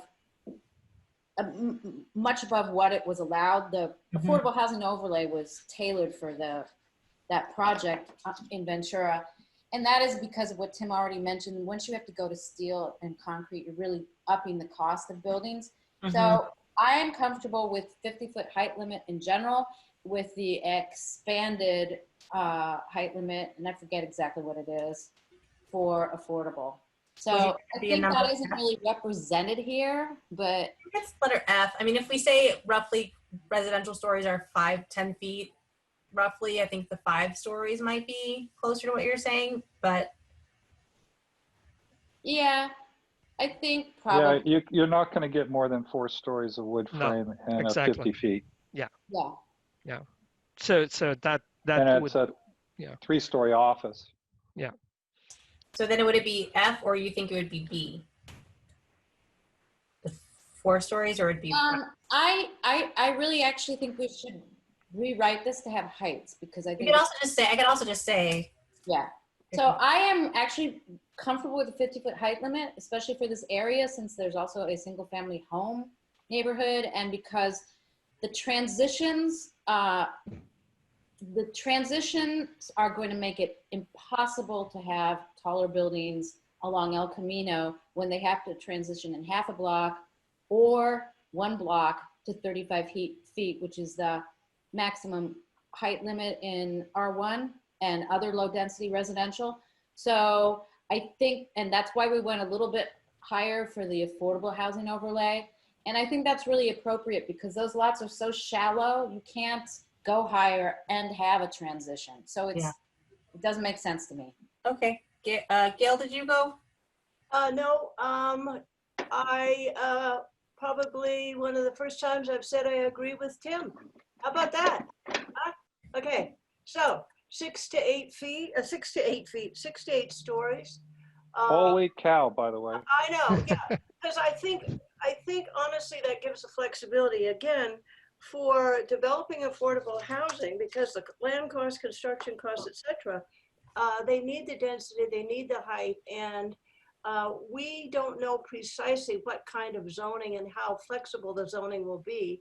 I also will say, honestly, I don't know what the needs will be in 15 to 20 years. So I'm honing in on 6 to 8, but I'm not absolutely precluding a taller building if it's appropriate and meets the needs of the community, and there's the political will to do that in 15 or 20 years. So my core issue is about 6 to 8 with some flexibility. I do think the current height limit is extremely constraining in this economy, and I think we need to re-examine that. And the overlay provides some of that flexibility. Great. Okay, so we have a kind of majority of folks within the 6 to 8. I think we have Angela saying max 6, and then Gail saying 6 to 8, and Tim saying kind of a type 3 is up to 7, and then Walter. I'm 6 to 8 at all. I'm sorry? I don't think I'm 6 to 8. Neither am I. Sorry, I mean, Neither am I. no, what I'm saying is we're in this, there's 4 people who are in this range that starts at 6, with Angela saying max 6, and then Gail saying 6 to 8. Oh, So okay. we have 4 people who are in this area, but there's a discrepancy in that, you know, some people are saying it's up to 8 and begins at 6, and then some folks saying 6 max. So we can either vote, or we can split it, or. I would just like to ask Gail, what is her max? 6 or 8? Max. Max is 8 and possibility to go up if the community needs it or wants it. Okay, 8 is really kind of, well, it sounds like your max is even more than 8. And that, you know, that may be due to economics and cost of development in 15 or 20 years that we don't know about. So I like the idea of ranges, and then those are the guiding principles for the implementation of the site. My core issue is 6 to 8, but I'm not saying never under any condition slightly above, if warranted. I'd like to say something in response to that, and that is that, as Gail has pointed out earlier in this conversation, zoning is very flexible. Because we are zoning today does not mean we can't change zoning anytime that there's a political will to do so. My concern is that if there is an economic recovery, we could have a boom of development at those heights, which I think are really hard to transition in any realistic way, given the size of the parcels in most cases, with the exception of Cloudera and Fry's, to the adjacent zones. And I think it's just asking for, I think it's asking for problems, and I don't think it will be acceptable to people. And I also think it's important to remember that the council just reinstated the planned community zone for housing projects. They're calling it the PHCZ zone. So I am not comfortable with those heights.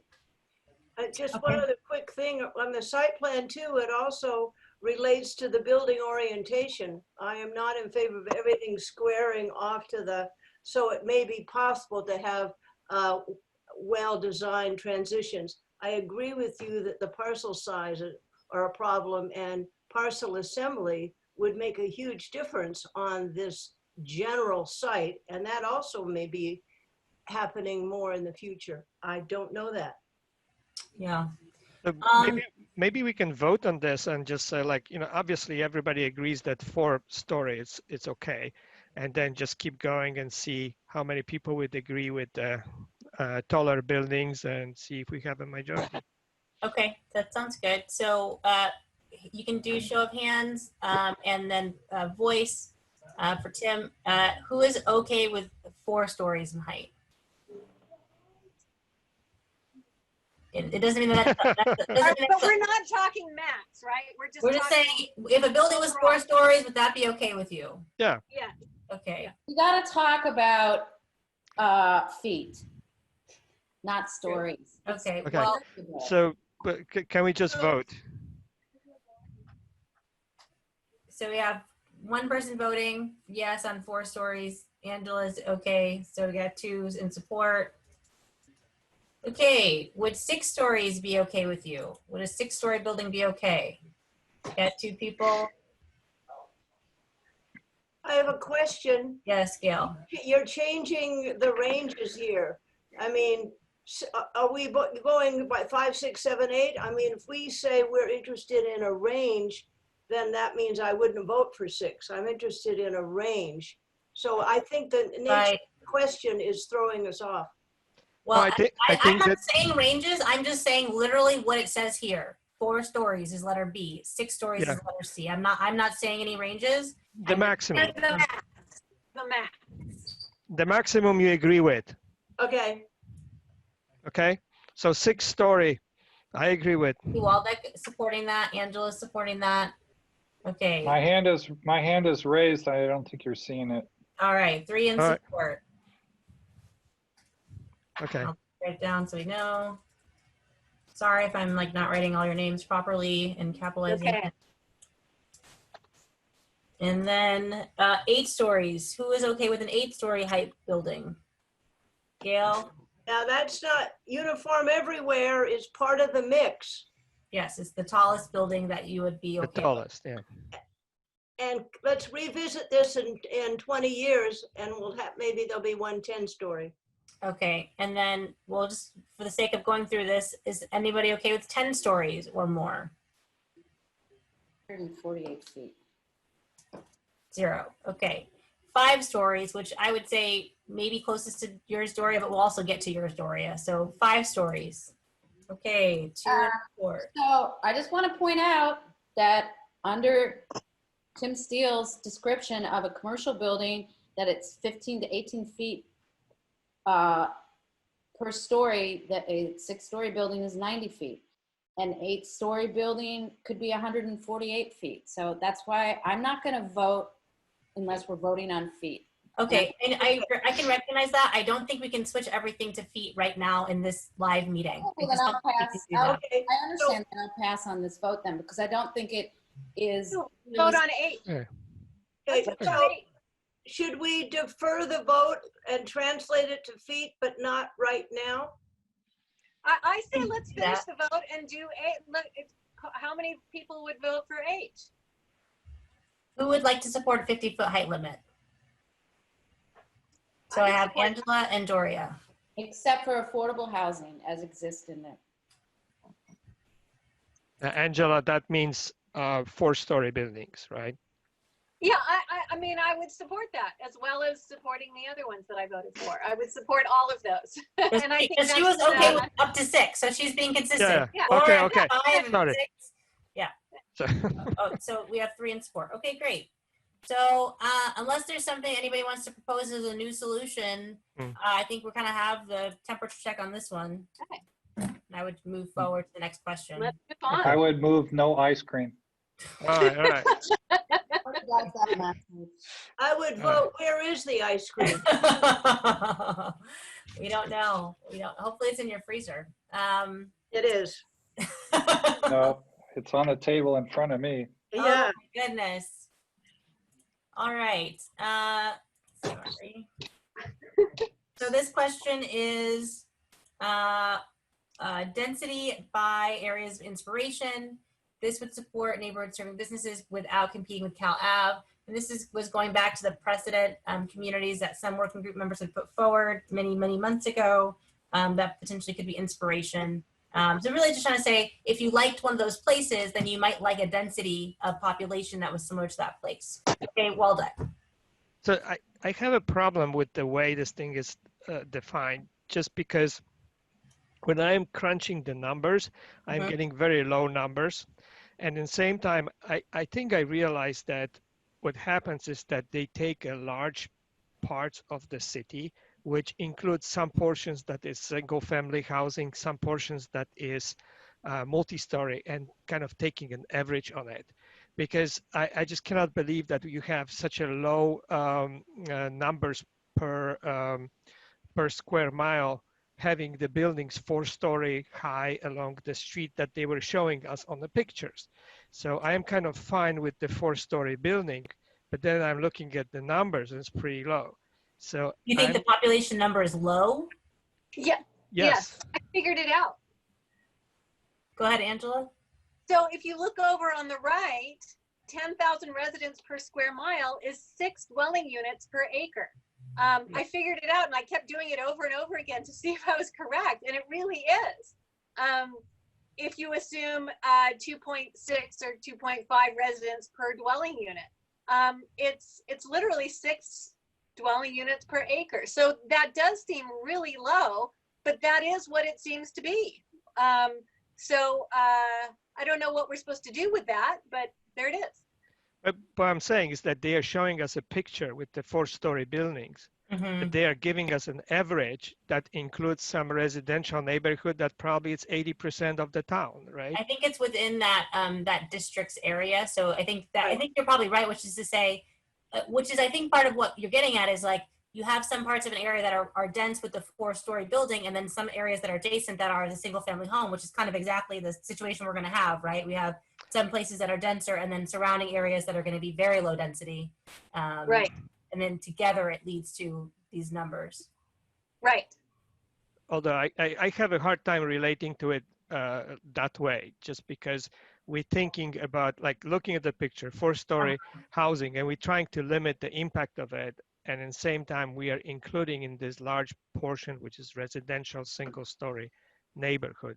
So then it depends how much of it is residential, how much of it is high density. So Mhm. I personally, Can I I, believe that this should be the most crucial element to control the development. We should set that standard, how dense we want to have it, but it has to be a little more Mhm. refined number. Okay, I think that's a good point, Angela. So the next 3 questions, 6, 7, and 8, all have to do with density, and they all look at density in a different way. Mhm. I think that because it is a mixture, and of course our area NVCAP will be a mixture of things. So maybe we should consider looking at it as although this just seems really low, but some people feel really comfortable with the really low density. And I think that's worth looking at. Or we could skip this question and go directly to the dwelling units per acre Yeah, we question. can also I go. vote, I vote skipping it, moving Okay. and coming back if we Skip it. have to. Okay, Yep. that sounds great. And I think part of what we could, if we did come back to, is just talk about the cities you liked.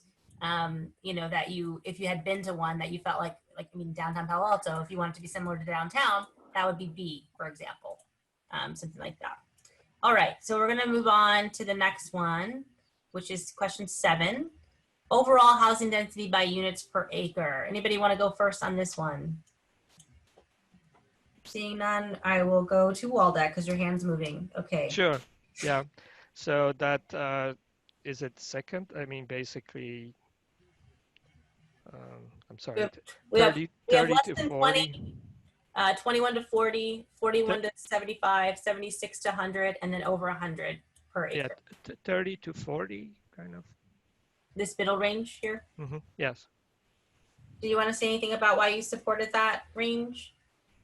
Yes. So I want to have, I like tall buildings, but at the same time, I would like to have a significant amount of greenery in between the buildings. So instead of trying to limit the density by limiting the height, I rather limit the density by number of units per acre. So, you know, I could be convinced to move, you know, one step higher or lower, but I think that's kind of reasonable one. And I like this kind of way of controlling the development. So less units, but further apart.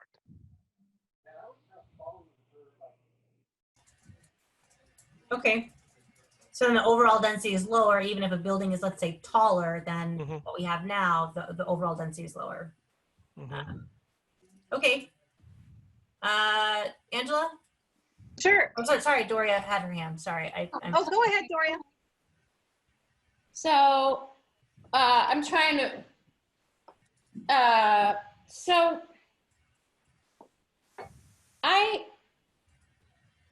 density per acre is not a big anguish point for me, because I think if developers want to build more densely and they think they can sell it, and it's the other development standards associated with it don't have negative impacts, and by that I probably mean parking stuff. But I think what we're going to find, because the housing, and I don't think you all know where I live, but I live right across from a CN zone in College Terrace, so very close to El Camino. And I feel like it's hard to predict how these units will be working. I'm sort of I'm sort of in favor of 30 to 40, and which is current standard with That's a minute. what? That's a minute. A minute, the time limit. Has anybody been timed? Yeah. When you go to your minute, Nikki will chime in, but we've been pretty good about it so far. So, okay. I'll just say 30 to 40. Okay. But I kind of got your point that it's not so much about the density, you know, kind of market, and some of the other standards we're talking about might control that more, and also just the market. Okay, Angela? I'm with Waldeck on this. I think an average of 20 to 30 units per acre would be acceptable and comfortable to most people in the area. This would result in about 1,000 to 1,500 total residents in the area, a large increase, and that would satisfy new housing needs. And it would also be enough to require 4 acres of new parkland. And I think greater density than about 30 would feel out of place in Palo Alto. Okay. Gail? Okay, I'm supporting the mid-range density, which is the 41 to 75. I feel this way it gives a range of flexibility, increases capacity over current conditions, and can accommodate a wide range of building designs, densities, and unit size. And I think that that's very valuable. And again, if you had more compact development, you would have, and some flexibility in the height, you'd have greater areas for green space and open space, which is extremely important. I'd also like to point out, I think the R1 zones, the neighborhood zones that are currently there and in the adjacent neighborhood, I would imagine in 15, 20 years, those would be 1- and 2-story buildings. Residential, largely residential character neighborhoods, but again, I think there's going to be a change in the existing residential units because of changing needs and cost of development. Great, thank you. Tim? Yeah, a couple things.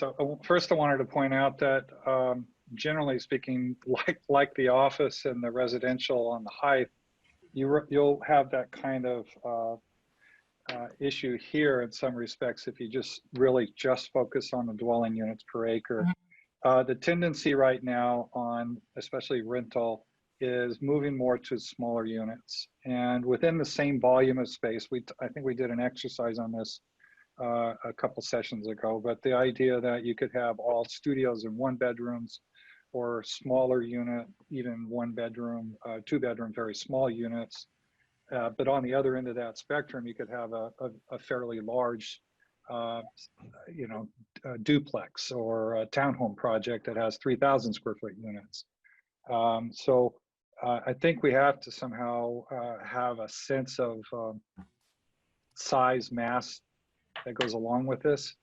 And then second point I wanted to make is relative to, I think what's going to happen is we're going to see mostly 21 to 40 units to the acre under B, because we're going to have a height limit that really discourages the 65 plus unit per acre kind of project. We're going to end up getting a lot more pressure on ownership housing in a townhome kind of configuration, and that's going to be sitting around 20 to 25 units to the acre. So I think our average is by nature of a 50-foot height limit, generally speaking, that's there now. We're going to have more pressure for the shorter units on an ownership kind of basis. So okay, so you think that would be letter B is kind of what you're saying then? Yeah, but I really do want to caution that we need to at least appreciate that the dwelling units per acre isn't exactly the right measurement here. Yeah, that makes sense. Okay. Okay, but I think it kind of what I see is there's some consolidation of perspective around this letter B area. Waldeck? Yeah, so Sorry, Angela. I actually said 30 to 40 Oh, instead of 20 to 30. And did you want to say, you said 20 to 30, Angela? yeah, I did say 20 to 30. But I do want to say something to Tim's comment about the sizes of the buildings and things like that. And to me, it does matter. The dwelling units and the number of residents actually does make a big difference to me, because that tells us what the impact would be, the traffic and the people who are in the area. So the number of residents is the most important measure as far as I can see, or the dwelling units, rather than the bulk.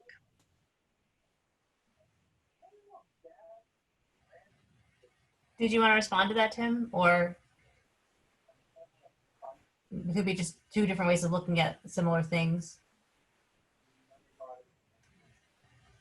Tim, if you are talking, you're on mute.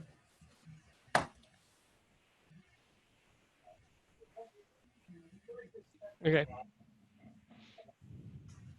I don't know. Okay. All right. I think maybe part of it too is that there's a difference between maybe part of what I was saying is there's a difference between what we zone for, what the market might be pushing us towards. So we could say it's RM 30 or 40, but depending on what the market is looking like, we could end up with less or more. Or if we have a mixed uses, it could end up being lower or higher because some of the space is taken up by other uses. And so, you know what I mean? So I think that's part of what his point was around that. But I think your point is more like trying to get to the number of residents we would like to try to plan for. And this is a way to get at that. So. Yes. And we're talking maximum anyway, right? Right, yeah. We're talking what are the boundaries, right? Yeah. Yeah. Gail and then Angela? Yeah, I just wanted to remind everyone that we had many, many examples at our earlier meetings when SV at Home came to our meetings, and the consultants have been there as well, giving a lot of examples of complexes which reflect the 50, 60, 70 unit per acre. It does happen in Palo Alto, and there have been many times when that's taken place. So I think it's important to remind people this is not a completely foreign beast to the city of Palo Alto. Yeah. And there are affordable housing projects which are in that range. So I just wanted to make that point. I think the other point that's important is that your dwelling units per acre is as you all know, not necessarily how many dwelling units are in that building. So, it can be built for 30 units per acre and have 10 units in it. So that's important to remember. Yeah. It's a ratio. Yeah. All right. Any further discussion on this topic? But just a quick question there. But with the prices of land in this community, if it's zoned for 30, the chances of having 10 units is very small unless you have these massively expensive market rate units. And no, what I'm saying is that that's a different discussion.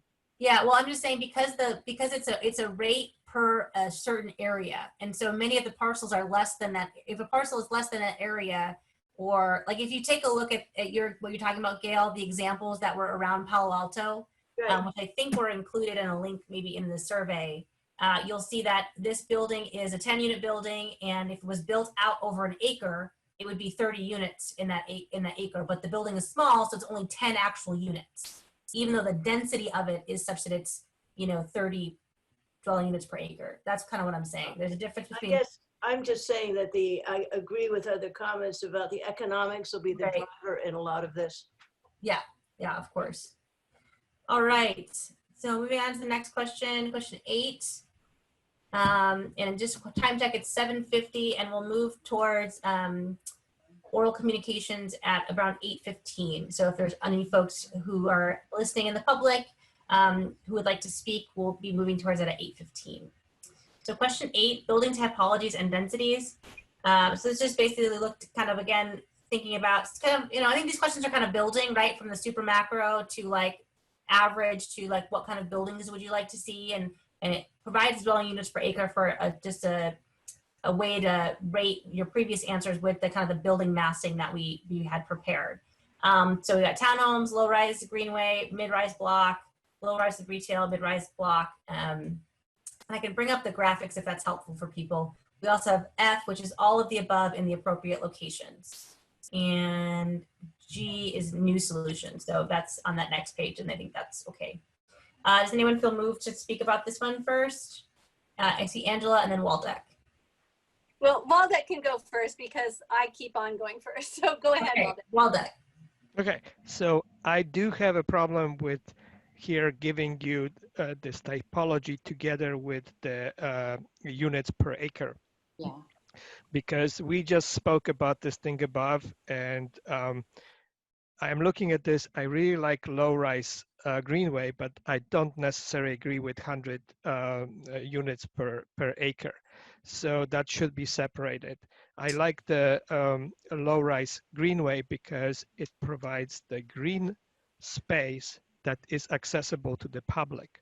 Mm-hmm. And I think that, well, I live in the area, so this is what I like. I like the fact that we would provide the housing and everything, but that we have a public space that we can share. And therefore, for me, typology-wise, the low-rise greenway is the best, but it should be disconnected from that units per acre number. That Right. should be controlled separately. So I just want to pause here. I think that. Oh. Do you guys hear an echo? Yes. Yes. Now we having feedback. Did somebody log in again on another device? Now it's we have okay. echo. Now we're okay. Oh, okay. That was like, I'm like, are you kidding me? Okay. We got through all this meeting and now we have an echo. So I think part of the challenge that we're seeing here is that we like 4-story buildings, but when we look at 4-story buildings that make sense that people would build today, they're at a higher density than I think you guys might some people might realize. So that low-rise greenway building that's just 4 stories, it doesn't have 107 units in it, but again, the density of that building is 107 units per acre. If that building was spread out over a full acre, that's how many units would be in a building of that massing and with that green space provided. So I think we could say, well, we want to have that building type, we want to have less units. It may not be built because that might not be economically feasible. Waldeck, you're on mute. Okay, so I don't know about economically feasible, but as far as the how it's done, it's just basically a little more space between the buildings. So that was my comment. If that has to be 100 units per acre to have this kind of development, then I guess I wouldn't like it. But in the same time, I don't see why it has to be that way. Mm-hmm. Yeah, I don't know that it has to be that way. Under the, again, pre-COVID scenario, when they looked at what is being built, what could be built, and what kind of building types we're seeing, that's what that is. And again, that building didn't have 107 units in it, but that's the density that it was built at. So I think part of what I want to try to point out is that I think there's an affinity for a European style kind of community here amongst the group that has been expressed. And that is a higher density community than 20 to 30 units per acre. That if you want to have a walkable neighborhood with people walking around supporting retail, it is at a greater density than you might realize. And so that's okay to want something else, but I just want to point out that that's kind of what we're really looking at. So Angela? Okay, well, then my suggestion might not work, but what I was going to propose is something new. I like A, B, and D combined. So I was going to make a suggestion for A, B, and D combined. But I was going to say that it was necessary to add a requirement that the result over the whole NV cap would be no more than 40 units per acre total. And that includes the single family homes and the offices and all that. So for the total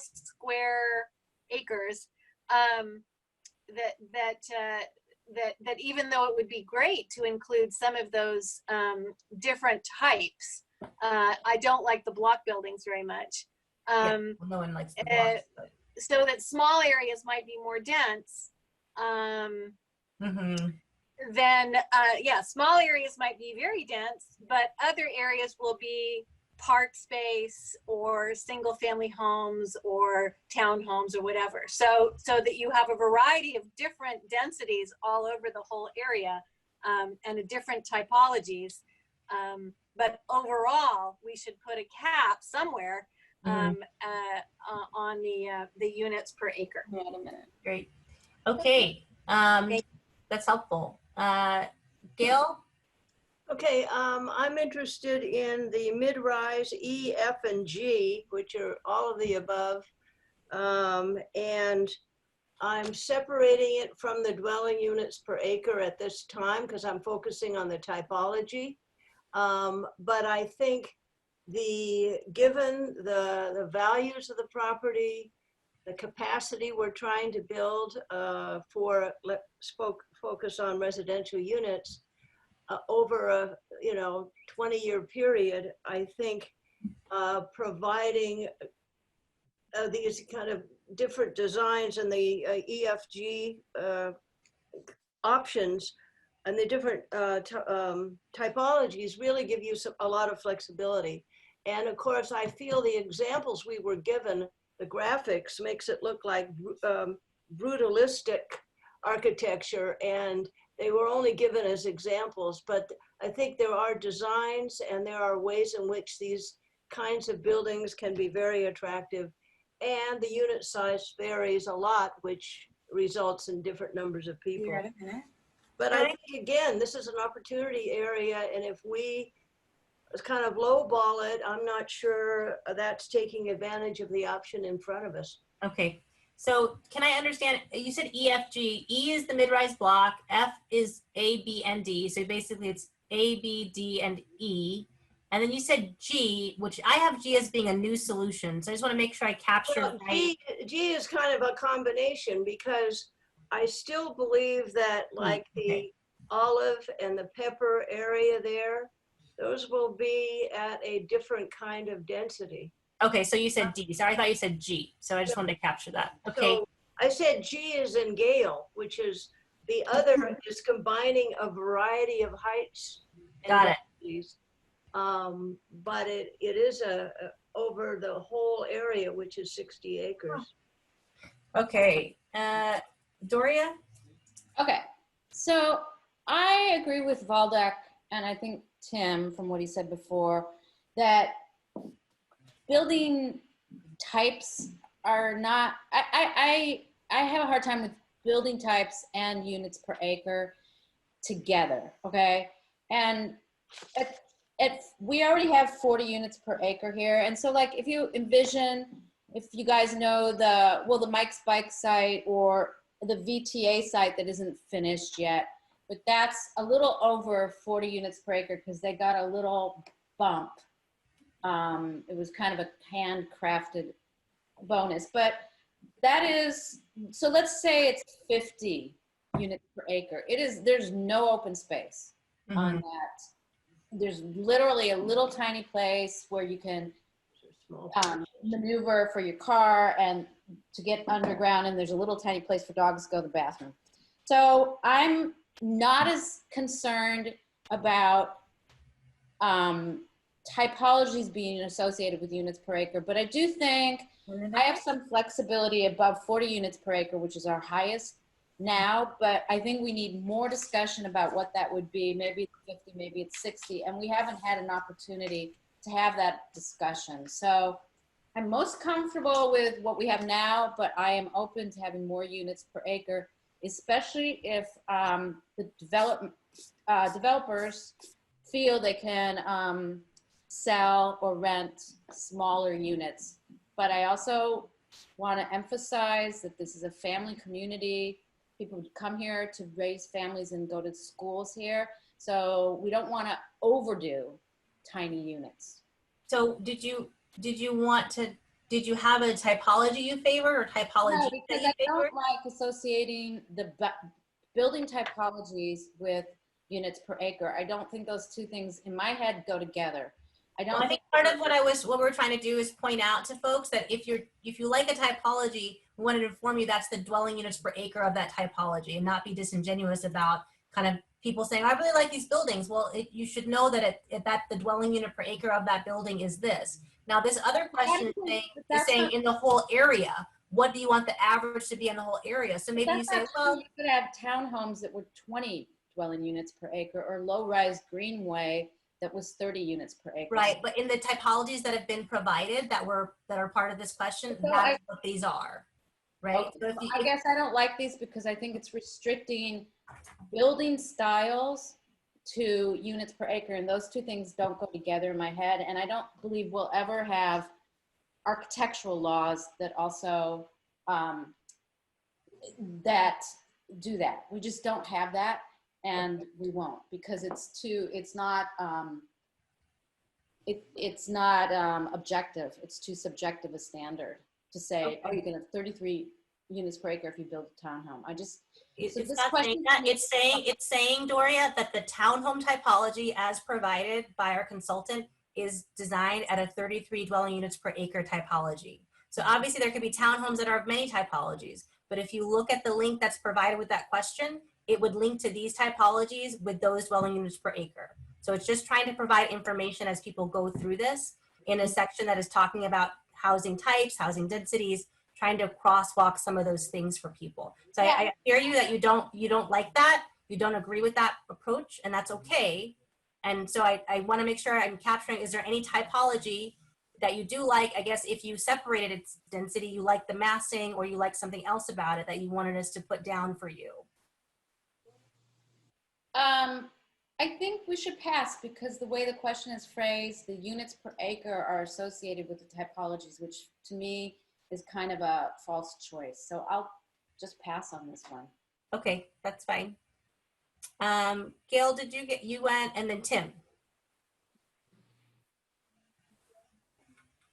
Sorry, I was on mute. I got to say that I'm more complicated than these simple answers, because I think kind of in line with what Doria's going is these typographies can be used together, and we shouldn't preclude one from another if it's handled in an architecturally sensitive way that fits into the context. The larger the site, the more chances are you're going to use more than one topography. And the smaller it goes, the fewer topographies you're going to have a choice to even use. So I'm kind of thinking that the real way to capture it's going back to more of a zoning based question of what, is it units per acre, or is there FAR for the site with a height limit, and let the architectural process, which Palo Alto is very good at, let that vet out what's appropriate for the context that the site is within. So I'm sorry, I can't pick one of the predetermined questions. I'll put you down by saying, kind of as Gail said, it'd be maybe a variety over the area, because every parcel wouldn't be the same, and the architecture needs to fit the context, and of course be of high quality. I think we would all agree of that. Yeah. Great. I see Angela had a hand, and then Waldeck. Yeah, so it sounds to me as if most people are agreeing with F, that everybody, at least from what I've heard, is kind of like, yes, I support maybe not all of the above typologies, but most of the above typologies. And yet most of us want to separate out the dwelling units per the density connected with those. So maybe we can agree, I'm not sure, but maybe we can agree that if we change the word all under F to most, and we ignore the densities, then we might agree with most of the above in appropriate locations. Am I correct? When you say all, change this all? Change the word all under F. F says all of the above. Sorry, got it. Change it to most of the above. Maybe everyone can support that, most of the above in appropriate locations. I'm not sure. What do folks think? I'm a no. Okay. Waldeck, you're on mute if you're talking.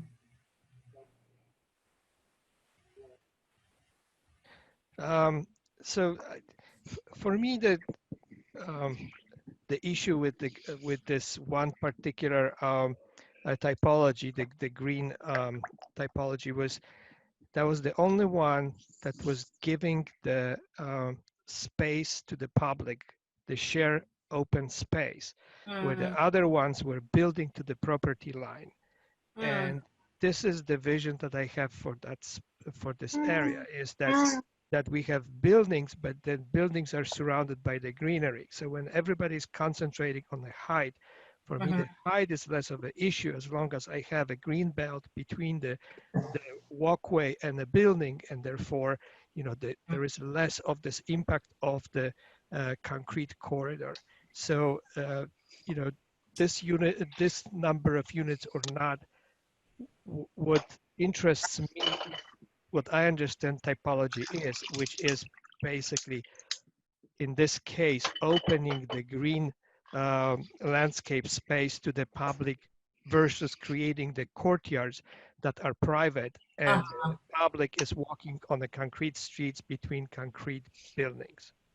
What do you think about, I mean, I wonder if part of what we could add to F would be a desire to try to either refine or modify D to have more publicly accessible open space, whether it's reconfigured or something, so that there is that open space that's the public accessible. I don't know what that would look like. I'm just making this up right now, but.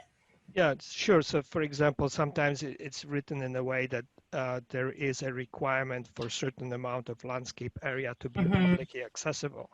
And I guess that would do.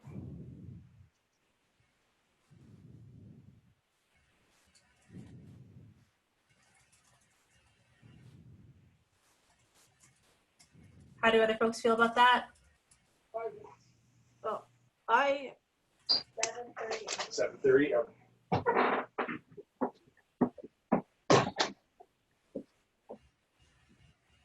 Go ahead, Gail.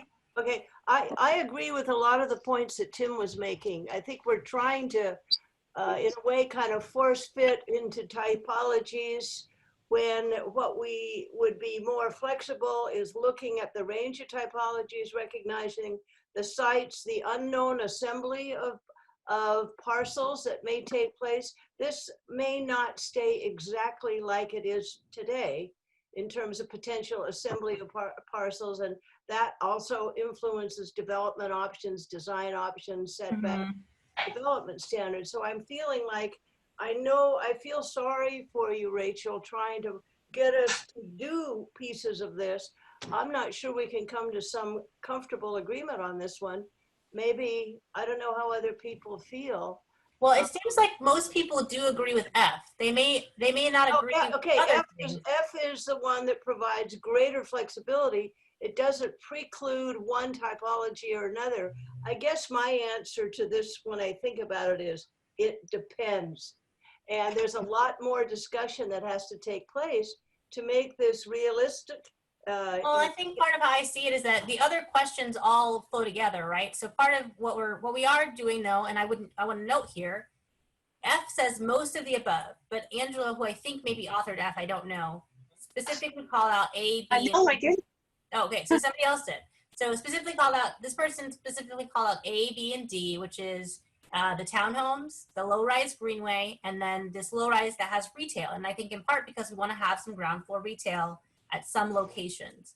So then if you combine this answer with some of our other questions that we asked, where should the tallest buildings go? Where should retail be located? Then you begin to put the pieces together, right? And so the other answers kind of help us work out the depends part of it. And so, but then we know we're working with this. And so if we agreed, let's say that Waldeck kind of had suggested, well, we should have, housing more towards the interior, taller buildings and commercial uses maybe more towards the exterior. Again, that begins to take shape. Well, where are the townhomes? Maybe they're more in the interior, or maybe they're more closer to other single family homes, et cetera. It kind of begins to take shape. So I think we've made progress on this one. I don't know, I feel pretty good about it. So I don't think you have to apologize. Please take my name away from low rise. I thought you said A, B, that you like D, No, E, and you well, said let's D, E, see, and wait a F? minute. Wait, stop just a second. I said it varies, but I'm focusing on E, F, and G, and the I G know, but was a G mixture. is a new solution. So that's where I'm trying to understand when you said G, it was blank. And so when you said G, as in girl, Yeah. I didn't know what you were referring to. And so I don't know if you just meant combining the height and density over the 60 acres or. Well, that's part of the process. I think what I'm saying is my emphasis is E and F. Okay. But as I said before, there are some existing residential corridors that if you wanted to develop townhouses on them, which many of us have discussed, that would be below the E level. So do we want to put your name with A, but only on existing single family areas? Is that what you're saying? That's townhome. You know, I feel like I'm trying to hedge because it depends on the corridor and depends on the location. Well, there's only so many single family corridors in the plan area. It's not like olive, pepper. Yeah, so I mean, I think that would be it, right? I don't know. Well, those are a lot of homes. I don't know. I think I'm probably getting a little tired. I need to rethink. Okay. All right. Okay. Well, why don't we say for now? I'm not trying to wimp out here. I just think we need to talk some more about it. No, I mean, you don't have to, answer on my count. So it sounded like we had at least 4 people. I'm going to put under F, which was Angela, Gail. Tim, I'm going to throw you in here since it's variety, unless you speak otherwise. And then Waldeck, hopefully that you felt that this adding the refining of the massing of the D option might meet some of your needs. And then knowing that Doria, you did not want to vote on this one, but wanted to separate out the dwelling units per acre from the typologies. So just a question. I just want to be reassured that I haven't thrown E overboard. Well, I don't think you've thrown it overboard. It's just that no one else is supporting it with you. So it's still there. It's just it's not the first time. It's okay. I can handle. I can handle. Okay, Angela. Yeah, I was going to suggest that since we're almost at the end of our time now, we should maybe next time take away the densities as part of the discussion and instead focus on the typologies and really talk about the differences between these typologies and why we would support or not support them. Taking for granted that of course they would only be used in appropriate places and no one typology would be used throughout. Mm-hmm. Yeah, I agree with that. Yeah, okay. Doria? You're mute, Doria.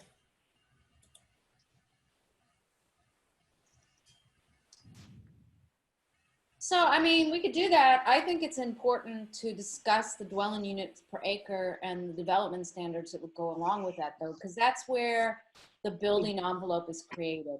And the typologies, I mean, obviously the biggest ones aren't going to have the mid-rise block is not going to happen at certain densities per acre. But I think what we want to discuss is densities per acre and development standards that go along with it.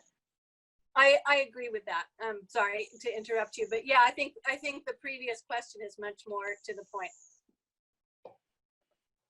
Yeah, I mean, I think I just have a fundamental disagreement in that the buildings that we've provided do bring those things together. So if you don't like the typologies and you don't like the densities, that's fine. It just means we're looking at much smaller buildings with lower densities.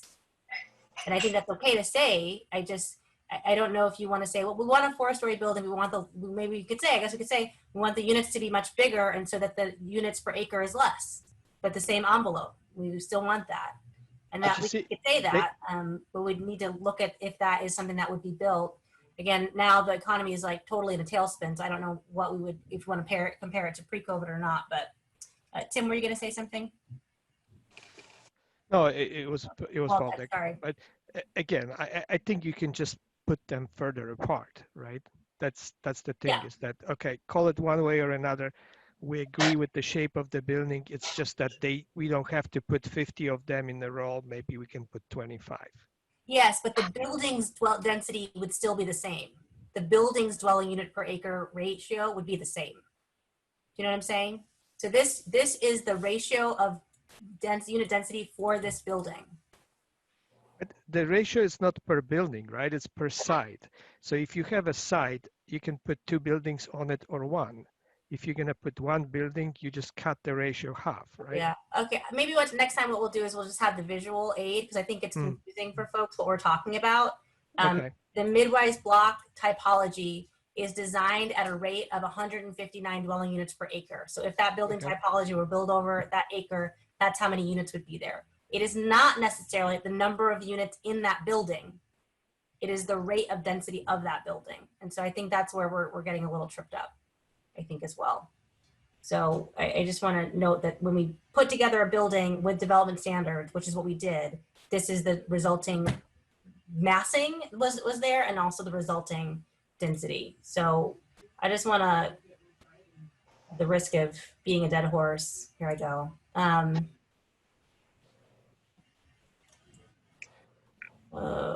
Public comments, right?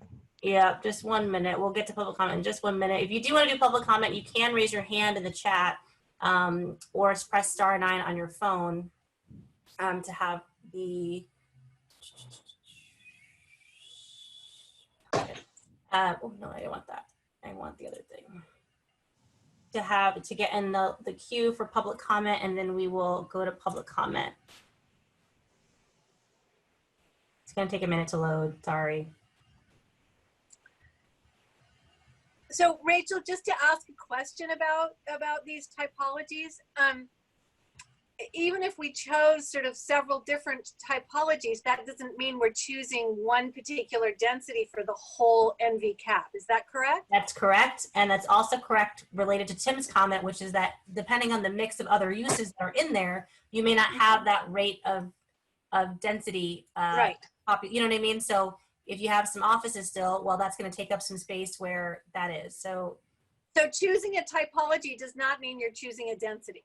Right, exactly. But we wanted to get a sense of, like, if you did have them all over the acres, that's how this would be. So you can see here, this is 3 stories, 33 dwelling units per acre. This is 4 stories, typical density 107. So these are where we're looking at. These are the typical densities of these buildings. And so then if you look at this, when you go down to the details, you can kind of see what we're saying. So the density is 33 dwelling units per acre, but it's actually 18 dwelling units. Do you see the difference there?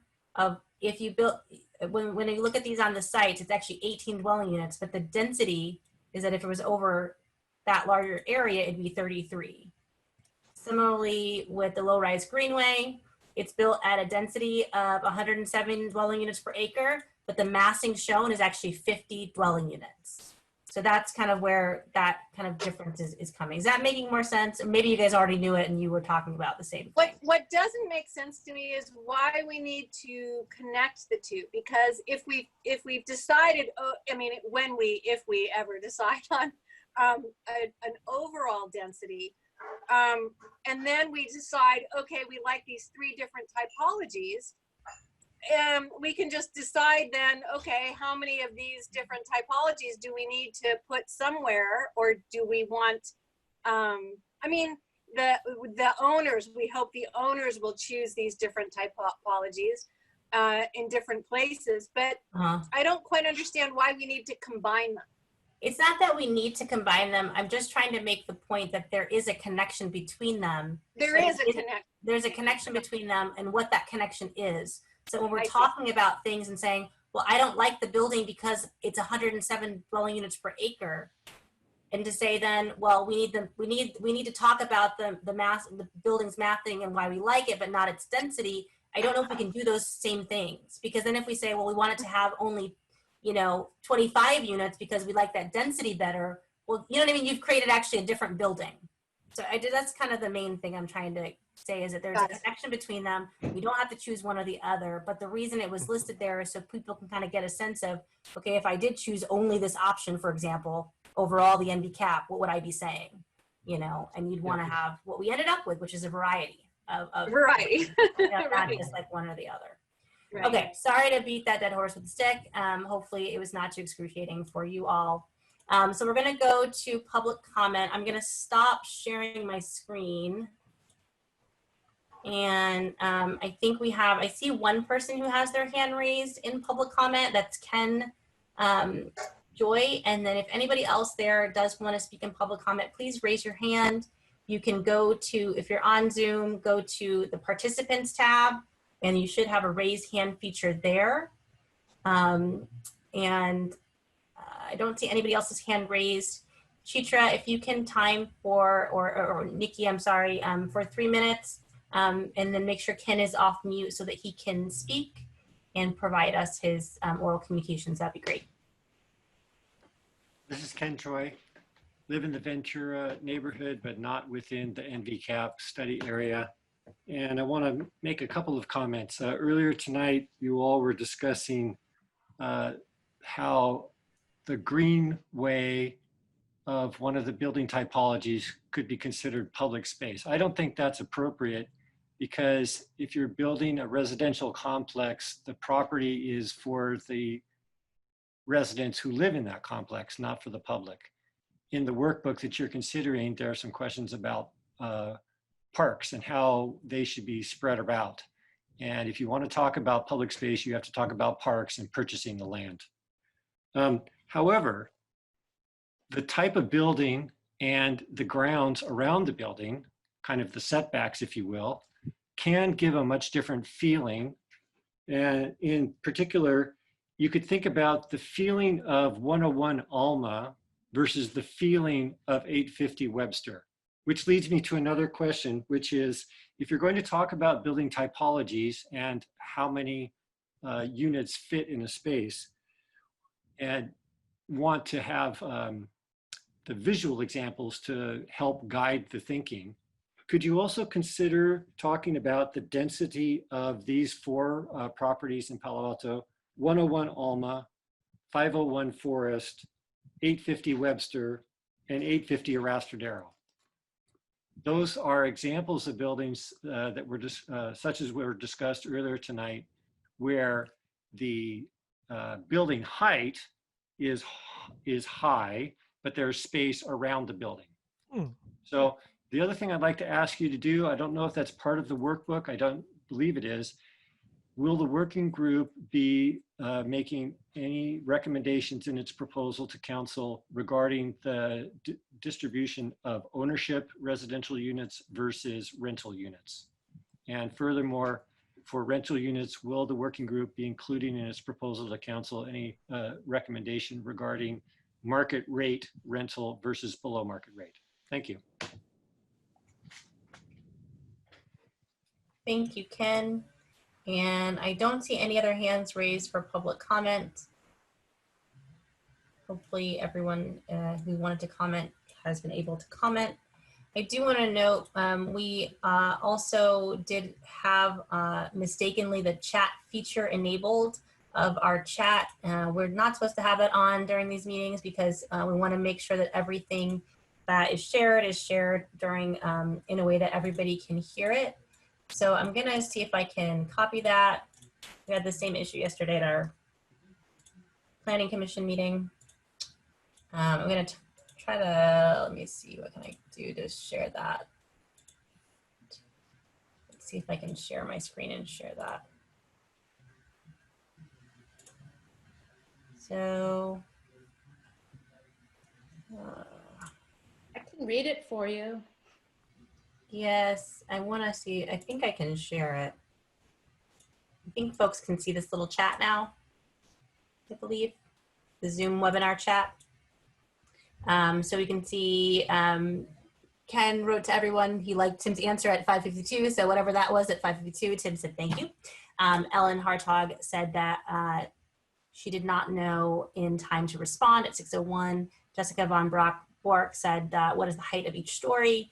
And Tim apologized, but had a family challenge, and he's returned. Thank you, Tim, for coming back. And Ellen then said to include a percentage of green space per acre in the zoning. So thank you guys for those comments. And I know chat is a nice function, but it's one that can be hard to use at our public meetings and make sure that the conversation happens in a public manner. Okay, so we have 5 minutes left. I want to thank all of our working group members for participating, and let me turn my video back on. Stop sharing. Video. I have a question. Yes, ma'am. Could Tim simply write out the different heights on he talked about the residential versus the commercial, so we have that as a reference point? And also, is it possible to get a copy of the presentation by SV at Home where they illustrated different densities? Because I think it's unfortunate that we haven't looked at that a little more carefully regarding what we're talking about. And I think it's part of the record, as part of a past meeting. Is that possible to do? Yes, we can probably do both those things, just floor heights typical for commercial and residential, and then also the presentation that we had previously about the density from FBA Home. And that goes to the issue of the typologies, so that if you actually said at 1 acre, at a 10,000 square foot parcel, or let's say 25,000 square foot parcel, typology A, B, and C would look like this, or could look like this. Because when we're looking at these sort of the epitome of brutalism in each of the graphics, it's hard to imagine, right? Yeah, we do have that. We also have, there's a 2-page where we can send around that is actual buildings in Palo Alto that includes their density per acre. Yeah, so that's very useful. And then see that. Very good, because a lot of people say, well, that wouldn't happen or does happen here. Yeah, so let's give it's some nice examples. You could, even go drive by it or walk by it. Yeah, no, I think that's excellent. Yeah. So Nicole, you teacher, if you can remind us, we can get those out to people this week. And then I think in our last 3 minutes, I think this actually was fairly successful. Thank you, Angela, for suggesting it. I know we only got through 8 questions, but I think it was, to me, a really robust conversation. We had some areas where we did have some convergence, and still had areas where maybe we had a group and then outliers, but to me it was good and worthwhile. And our plan, if you agree, obviously with making some improvements, would be to try to have our group get together a second time in July. But I'd love to hear from you all what worked about this, what could be improved for next time, or if you're just like, well, next time I'm just not going to come because I didn't like it. So what your thoughts are on the format and the way we did the meeting. Want those now, or? If you have a few comments now, I'll take them, and you can also send them later if you need time to reflect. I thought that format worked fairly well, to be honest. I mean, it's not as good as if we were in the room sitting down and talking, but we don't have an option right now. No, I appreciated it. It's a little bit challenging for me to mix the typologies and the dwelling units. It's not because I don't understand that it's not, every lot is not an acre, every parcel is not an acre. It's just that I think it's harder, it makes it harder to understand. And I think we typically do not do that in our municipal code, where we say you can have this style of building at this, that's a little more prescriptive than we do. And so I also don't want to give the impression that we're going to do that for the NVCAP area, because we won't. We'll just say you can have this many units per acre, you can be this tall, you have to have this setback, you have to have this part, development standards. So that was the only thing about that was a little bit of a disconnect for me. And I think that, just not beating the dead horse, I think if we would have a language that would specify that there is a certain amount of landscape required that is publicly accessible, that basically does the same thing, right? It's forget about typography. whatever you call it. But what we really care for is that there is a landscape that is open to the public, and that first of all moves the actual wall of the building further away, and therefore the impact of the height of the building is less. And the second, that there's a space for breathing, right? Otherwise we would just wall off again along our walkways and driveways. Yeah, that's great. Any other comments about the format? I think something we learned was, maybe not to spend so much time on one question and to move forward. Angela, you have some feedback? You're on mute if you're talking. You're talking. Yeah, that's a great thing. Way to You're take care of muted, disagreements. Sorry. So I do think that we have to be careful about time, just because we have so much more to get through, and I don't know what we're going to do if we don't get through really important questions that are at the bottom of the list. And I want to encourage people to, if you're looking at the list of questions that you can see, maybe there's a better way of rewriting them. I don't know if we could consider all these different possibilities, but if there's a better way of discussing some of these issues, I'd love to hear about them. I think where you have multiple questions around the same idea, I think you could simplify and learn a lot more if you maybe try to categorize all of the questions into 3 or 4 primary questions, and then focus on the primary questions rather than trying to get to nuts and bolts when you're trying to build a car. Yeah. And try to talk about what kind of car you want rather than what kind of bolt goes in the car. And if we're going to spend 3 hours, and really focus where we are on 5 topics, 4 topics, and try to really allocate the time out that way. I think the questions were all good. It's just, I think, difficult to expect in a Zoom environment that we're going to have a constructive, expeditious conversation. Yeah. I think that's a good idea to kind of group them and kind of level up a little bit, and that might help to organize, so we're not as debating the specifics of A or B, but we've kind of agreed on the overarching thing that would then organize those sub questions. Okay, well, we are at 8:32. We will look to reach out to you to try to get this group together in July. I know there may be vacations, those of you who are venturing traveling, but we'll try to see if we can find some time, in the next month to get together again and hopefully make some more progress. But I really appreciate all your guys' patience and really good discussion, being respectful of everyone. And members of the public, thank you also for gathering and staying with us for 3 hours. And we appreciate your dedication as well. So if there's nothing else, then we will adjourn this meeting and have a good 4th of July weekend, everyone. Just Thank you, to you and Chitra. Thank you. You're welcome. Thank you. Thank you, everybody. Thank you so much. Bye. Bye. Thank you. Bye.